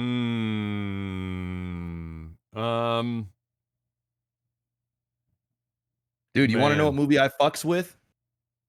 I know it's not the most underrated movie of all time, but not enough people talk about this movie, and it made a fuck ton of money. So, like, great. It's a genre I hate. Okay. I hate musicals. Yeah. Can't stand them. Yeah. Although when they're good, they're really good, but most of them are cringy and bad. Yeah. One of the most underrated, in my opinion, not talked about enough, is The Greatest Showman with Hugh Jackman. Absolutely an incredible musical. The acting, the song choices, the whole thing, in my opinion, it is my favorite musical ever created, ever in the history of musicals. It is really that good for me. I don't know about. I'd have to really think about most underrated movie of all fucking time. That's like a hard thing to. It's easier to come up with most overrated movie than it is Whiplash. Oof, did you see that yet? Whiplash. Did you watch that yet? Yeah. No. The one with, oh my god, I don't think dude. so. Miles Teller and what's his face? Guy plays the news guy from Spider-Man. He's amazing. Older gentleman. I know who you mean. Yeah, I know who you mean. I can't think of his name. I know exactly who you mean. Dude, that movie's incredible and extremely underrated. Extremely. J.K. Simmons. J.K. Simmons. It's not. All I can think of, honestly, is like movies that not a lot of people that I know have seen. And like one of those that I found was a really great movie that not a lot of people have seen, even though it's Robin Williams, is Moscow on the Hudson. And so I'm going to go with Moscow on the Hudson. I have the DVD of it here. I had never even heard of it at the time when I found it, and in like a bargain bin years ago. And I was just looking for, a Robin Williams kick. I think it wasn't long after he had passed away, perhaps. And watched it. Fucking fantastic movie, and not one that people talk about. They'll talk about, Good Morning Vietnam, Patch Adams, the usual Robin Williams fare, the Dead Poets Society, stuff like that. But I'd never heard of Moscow on the Hudson. I watched it, and it was a phenomenal movie that, I still recommend whenever nobody ends up fucking seeing it. You would love Whiplash, man. It's like, it's your jam, bro. It's like, it's your jam. Like, you would like that fucking movie, bro. It's really damn good. It is so good. How have I not heard of a J.K. Simmons film that's popular, Dude, or not popular, but like good? He plays a conductor, like he plays a conductor at a prestigious school. Yeah. Miles Teller's a drummer, a very, very good one. And J.K. Simmons' character basically coaches him. And there's an extreme amount of pressure, think of it like an extreme coach or teacher that like will literally fuck you up if you fuck up. It is the most uncomfortable atmosphere. And it's such a closed in movie. It's so very intimate and small, and the music is brilliant. The acting is incredible. Like that movie, dude. If there's a night where you're like, dude, what are we gonna watch? Whiplash. I'm pretty sure I've given you this speech in the past. I think you have. Like, yes. I just haven't had anywhere to watch it yet. Dude, it's so good. It's so good. Let me see where it streams. It's got to be on like Amazon Prime. Okay. It's on Amazon Prime, dude. I'm Okay. telling you. Okay. Rotten Tomato score 94%. Damn. Dude, the movie is Can't be that underrated. for audience and critic, both 94%. Both. Shit. The movie's crazy, dude. It's Okay. so good. I might actually just watch it again. I'm thinking about it. That's the most underrated movie that I can think of right there. It's drama, so I'm gonna have to watch it on my own because M hates dramas. So I'm gonna have to find time. It's definitely a dramatic. It's a musical. It's a music drama. Yeah. But it's not like a musical where they're singing and stuff. But it's solid, man. It's only like an hour and 40 minutes, so it's not like a long drawn out watch. But I think she would even like it. Like it's that good. What's the overrated film for you? Doesn't have to be most overrated, but what's one of the overrated films for you? I'm gonna say the latest Mad Max Fury Road was horrendously overrated. I didn't think it was that exciting at all. I didn't think that any of the acting was anything to write home about. The visuals were the only part of that movie, and probably the music that was involved at certain scenes is carried the entire film. I have it on Blu-ray in the Chroma edition and everything. I've got the black white version and whatnot.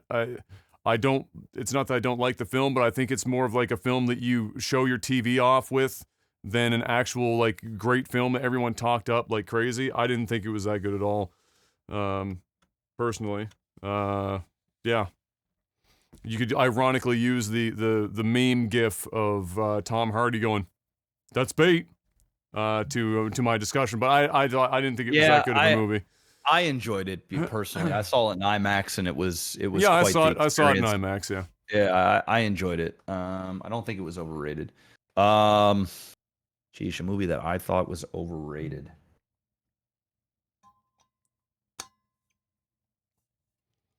Man, that's a tough one. Trying to think of a movie that was in the last like few years that I just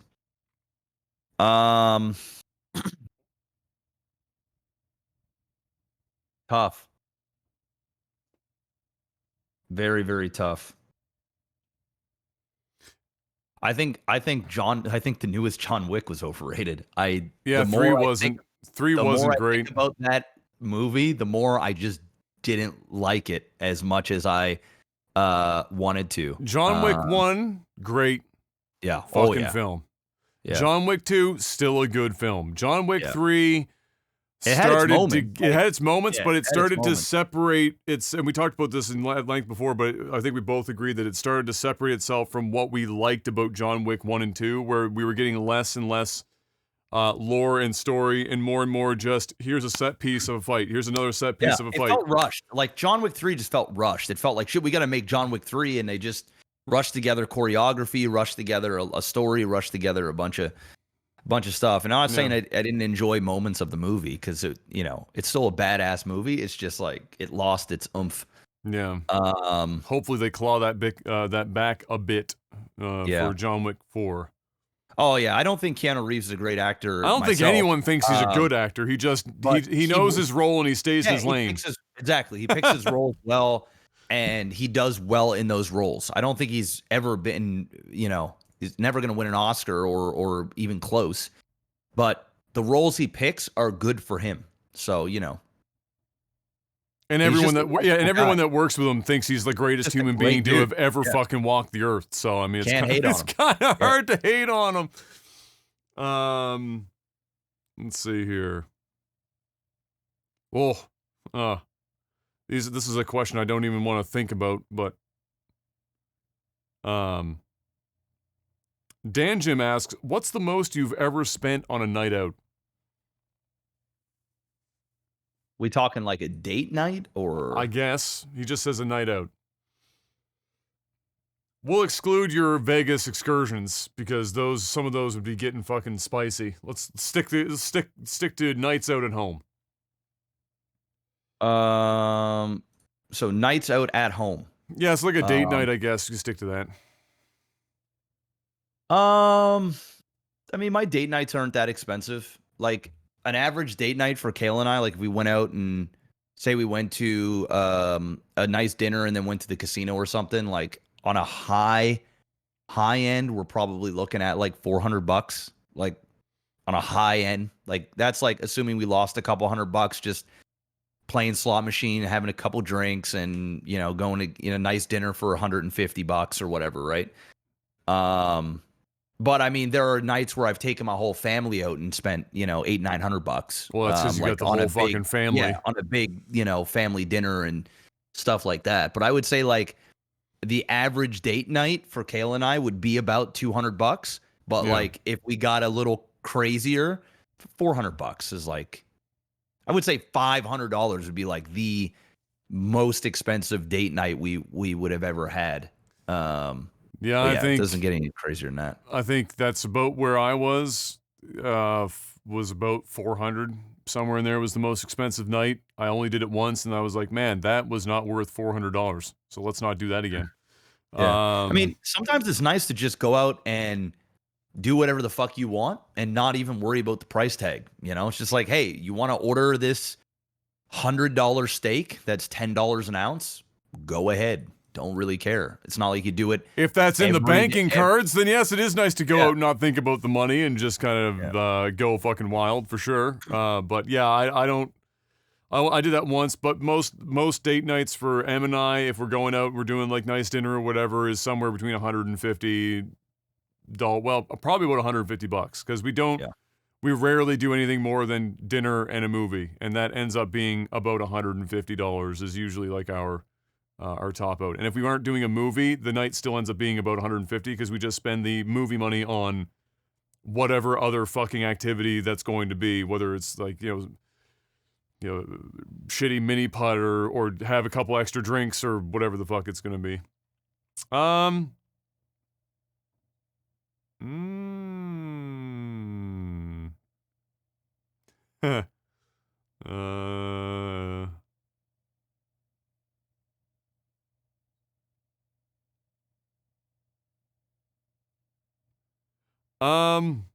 right, we got two left that I'm going to choose to do here, and then we'll call it there.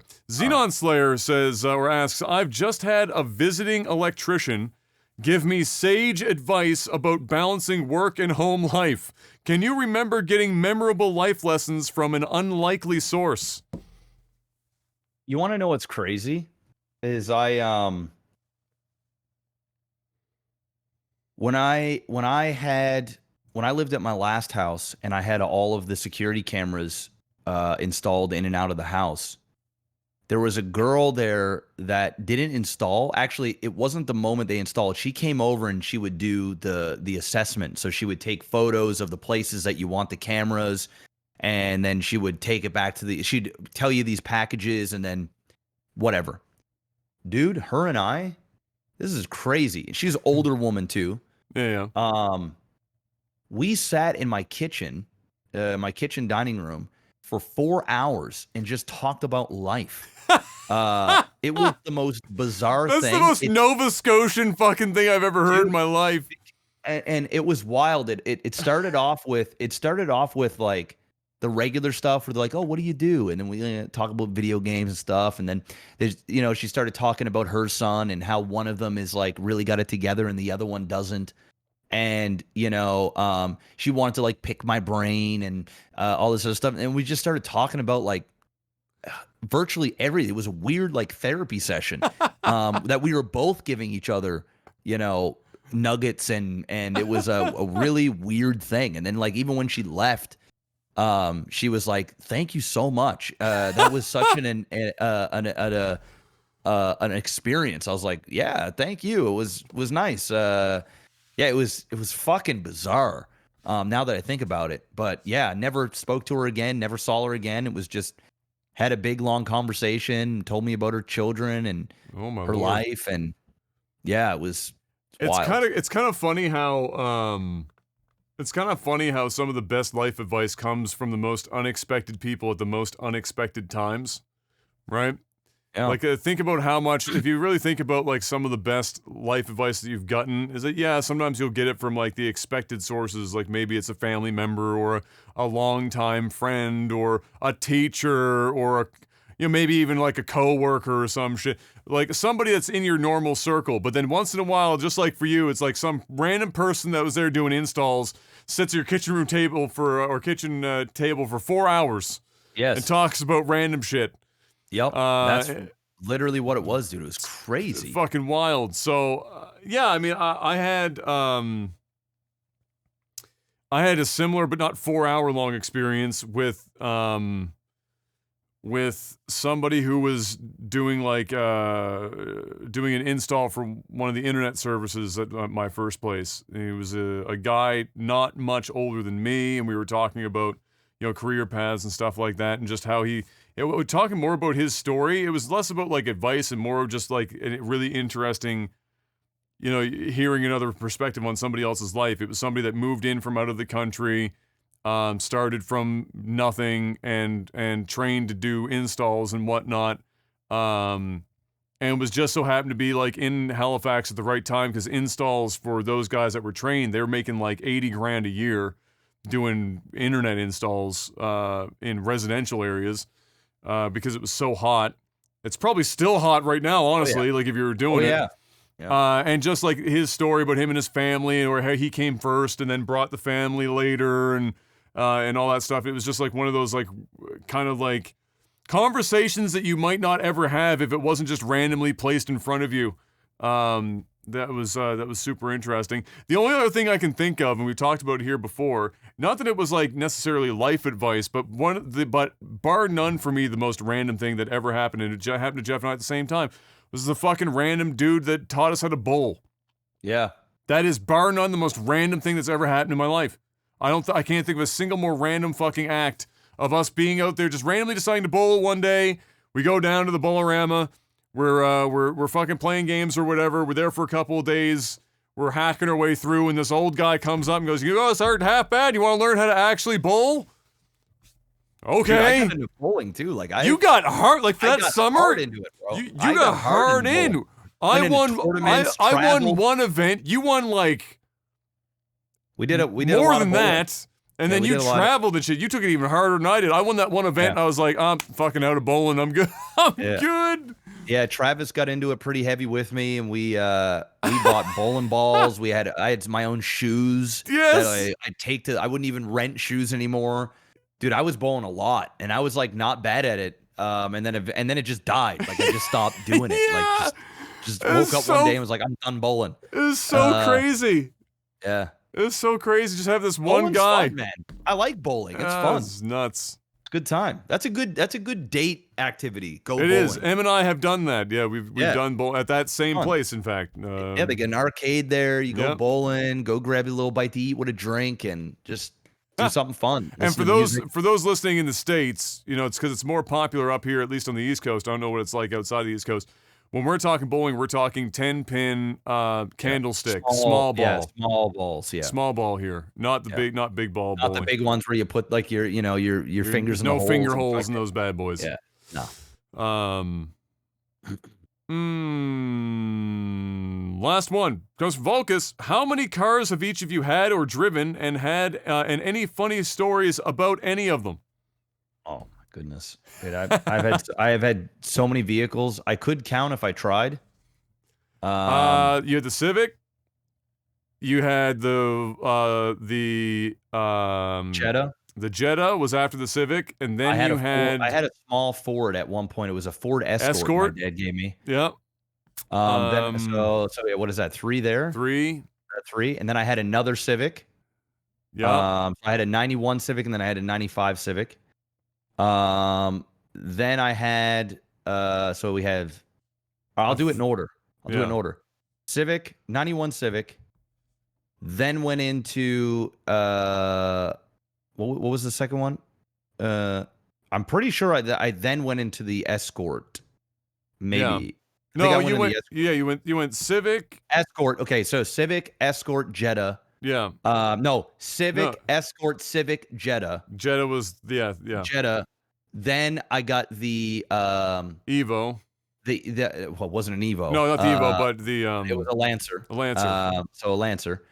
Then I got the BMW. Series, the 1 Series. 28 or whatever it is.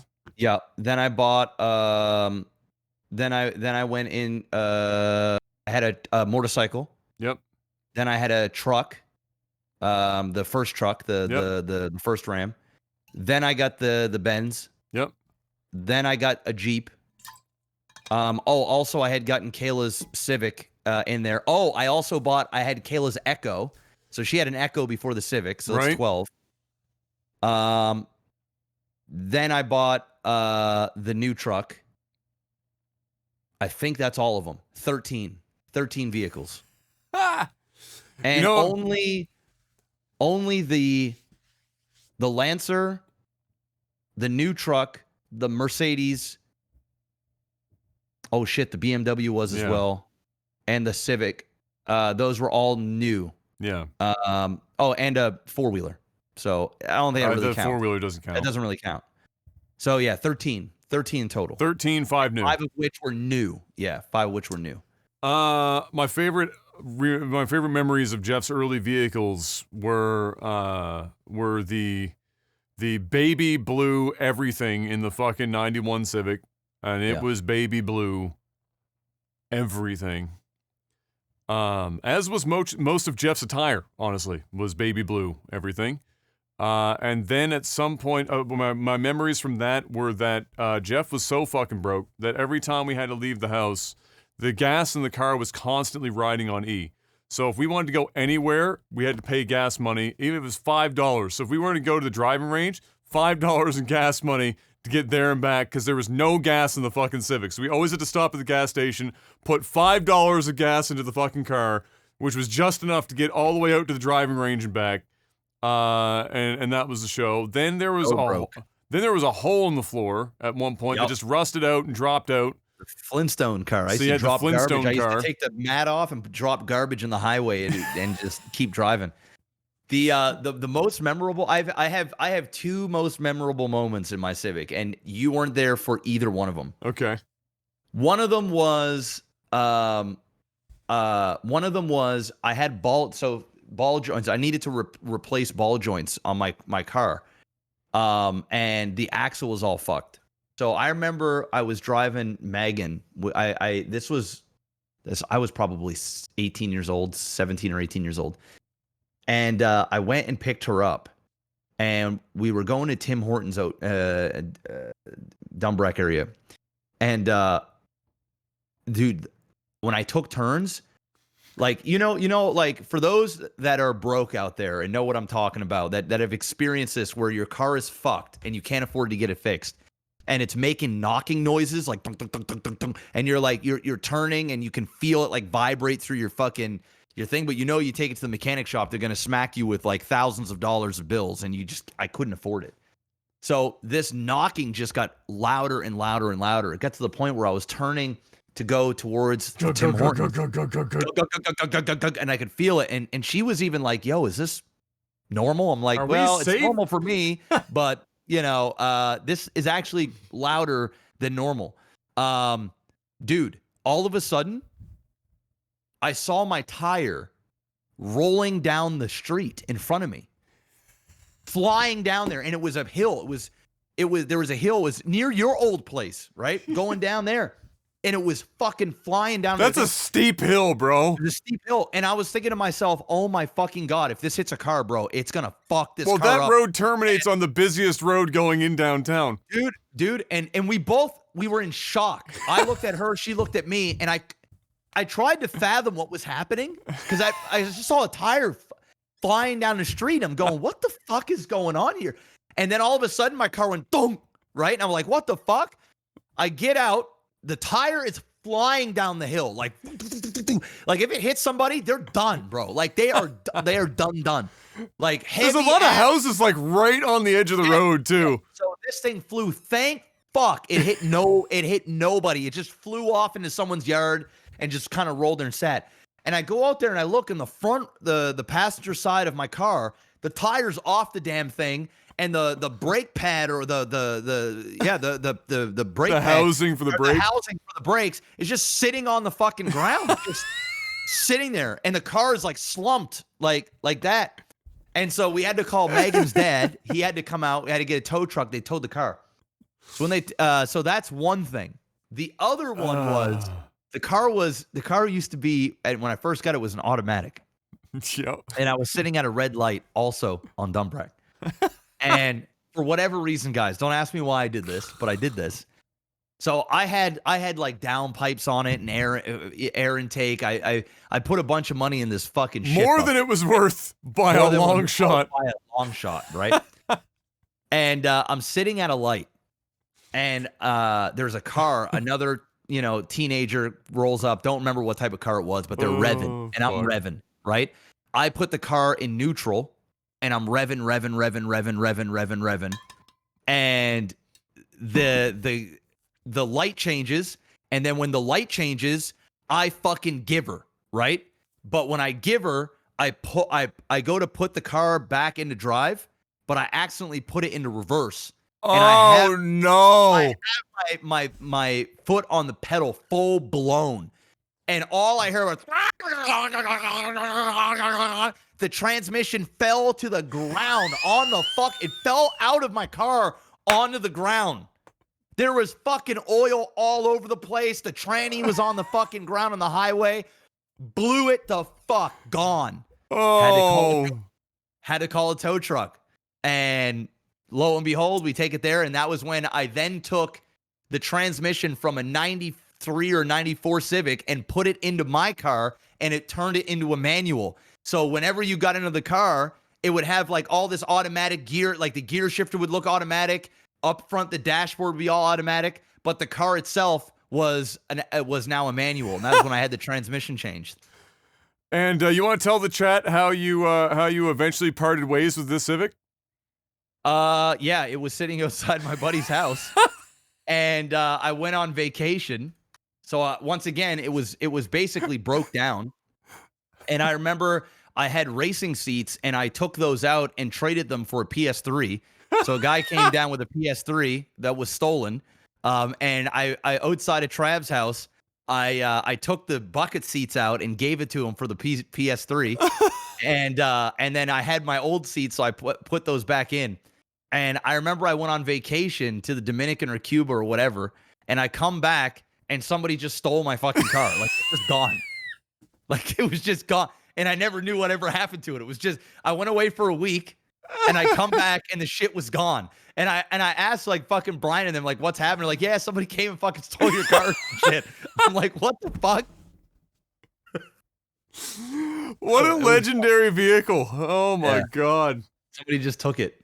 Fuck. Well, I've had far fewer vehicles than you have. I've had 2. I've driven more, but I've only owned 2. One was that fucking Ford Focus that my grandmother gave me when I moved out of the house. Sold it to me for $1, and on the first day, Dad and I took it to go to the DMV to register it in my name. And on the way to the DMV, we discovered that the brakes didn't work while we were still on the highway. And so we didn't discover until it was too late, but the brake lines had eroded and had basically snapped in two, so there was no brakes in the car. So thankfully Dad was driving at the time and not me, because we would have definitely been dead if it was me driving a car with no brakes. So old Danny boy had to throw that bitch in neutral, and we rolled it. Basically, we kept going and rolled it into a, coincidentally, Canadian Tire parking lot, and drove it around in circles until it slowed down, while he slowly hauled on the e-brake to bring the car to a stop. And then coincidentally, we also drove it into the Canadian Tire that was in the parking lot to have the brake line fixed, so that we could take it to the DMV to get it changed over to my name. So, and then eventually, when that car finally started biting the bullet, it really started struggling. It sounded like it was running too rich all the time. The engine would randomly almost want to cut out. It was an automatic, but it would sound like there was water in the fuel, or the engine was just like struggling. It would just go, and then sometimes it would legitimately die. The last day, I went in to negotiate for my RAV, which is what I'm driving now. And when I negotiated it, there was a younger guy that worked at the dealership that needed a car for school for the winter, and he was like, "Well, I'll buy this off you, and we'll take it off of the cost of your RAV." And I was like, "All right, well, what are you going to give me?" He told me what he was going to give me. He was like, "Lots more I'm going to get on fucking selling online. So it's like, all right, fucking take it there. Good luck. And little did he know, but on the way there that day, delivering the fucking car to the dealership, I was taken at the set of lights onto Joe Howe, and it was in rush hour traffic, 4 o'clock in the afternoon, and my car died. Middle of the intersection. 4-way intersection, one going to the highway, the rest of it going to the 2 bridges on the other side. Cars fucking everywhere. I died in the middle of traffic. Didn't want to come back to life. Eventually, we got it to come back to life after a couple of harrowing minutes of everyone honking the horn and screaming obscenities at us. And then rolled that bitch into the parking lot, and I got into my RAV, and I never looked back. And that was it. So I didn't have any other fancy, because I was in this brand new, wonderful RAV4 afterwards. But I did wait. Like, I didn't drive. Like, Jeff drove, like, as soon as you hit, like, 16, you get your license and everything. Yeah. I was 18 when I got my license, and then I drove, because I went to university and I stayed at home because it was so close to home. There's no reason for me to live on campus. I simply drove mom and dad's vehicle to and from for school, and so I didn't have to, like, buy my own vehicle or constantly, take a bus or something like that. So when I got my first vehicle, it was only when I finally moved out of the house, and that was it. But yeah, that was no other. One other. When I was in university and we had that fire that happened out here, and we had to vacate the street, and we were with my aunt and uncle's place, and we were in the Yaris. We had a Toyota Yaris at the time. And the day that we finally got out, it was like 5 days after the fire had started, and finally we could go home, and I was still, like, on adrenaline or whatever, and I'm backing out of the driveway at my aunt and uncle's place, and when they divided up the street, the lots got a little fucky, and they put a telephone pole was, like, within 3 inches of the side of the driveway, and when I'm backing out the driveway, I cut my wheel too early, and I straight ripped the front quarter panel right to pieces right off the front of the fucking Yaris. I stopped the car, I got out, I looked at it, I screamed fuck as loud as I've ever screamed fuck in my life, because I was like, Dad's gonna fucking kill me, this is the end of my life now.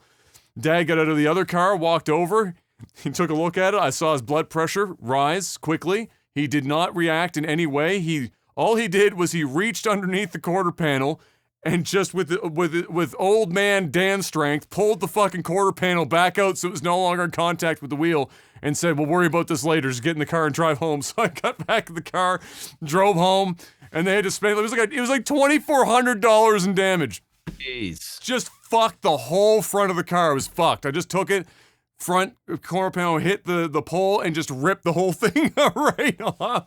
Rip. So yeah, that was unfortunate, but other than that, no, nothing else. That was it.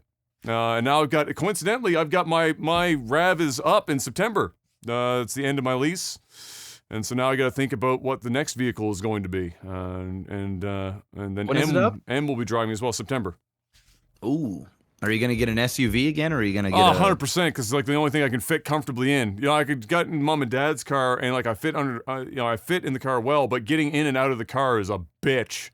Yeah. Because they sit so low to the ground now. Like, it's a Camry. It sits as low to the ground as your fucking BMW did, for God's sake. I don't know why they've got these cars sitting 3.5 centimeters off the ground, but, like, it's a pain in the ass for me to, like, get down into the car. So, yeah, probably going to be an SUV.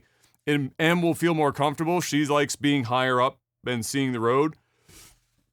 And so we'll probably talk about it's probably going to be another RAV, honestly, to be completely honest. I'm going to stick with the Toyota fam, but yeah, either way, there you go. And that's the end of the Technical Alpha podcast, ladies and gentlemen. It's time to call it there. We made it, Jeff. We made it to the 2-hour mark. There you go, man. We did it.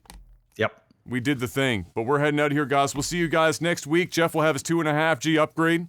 We'll get to hear about that experience. And so until we see you, stay safe out there. Get your own 2.5 or 5G upgrades completed, and we'll talk soon. But until then, peace. Peace.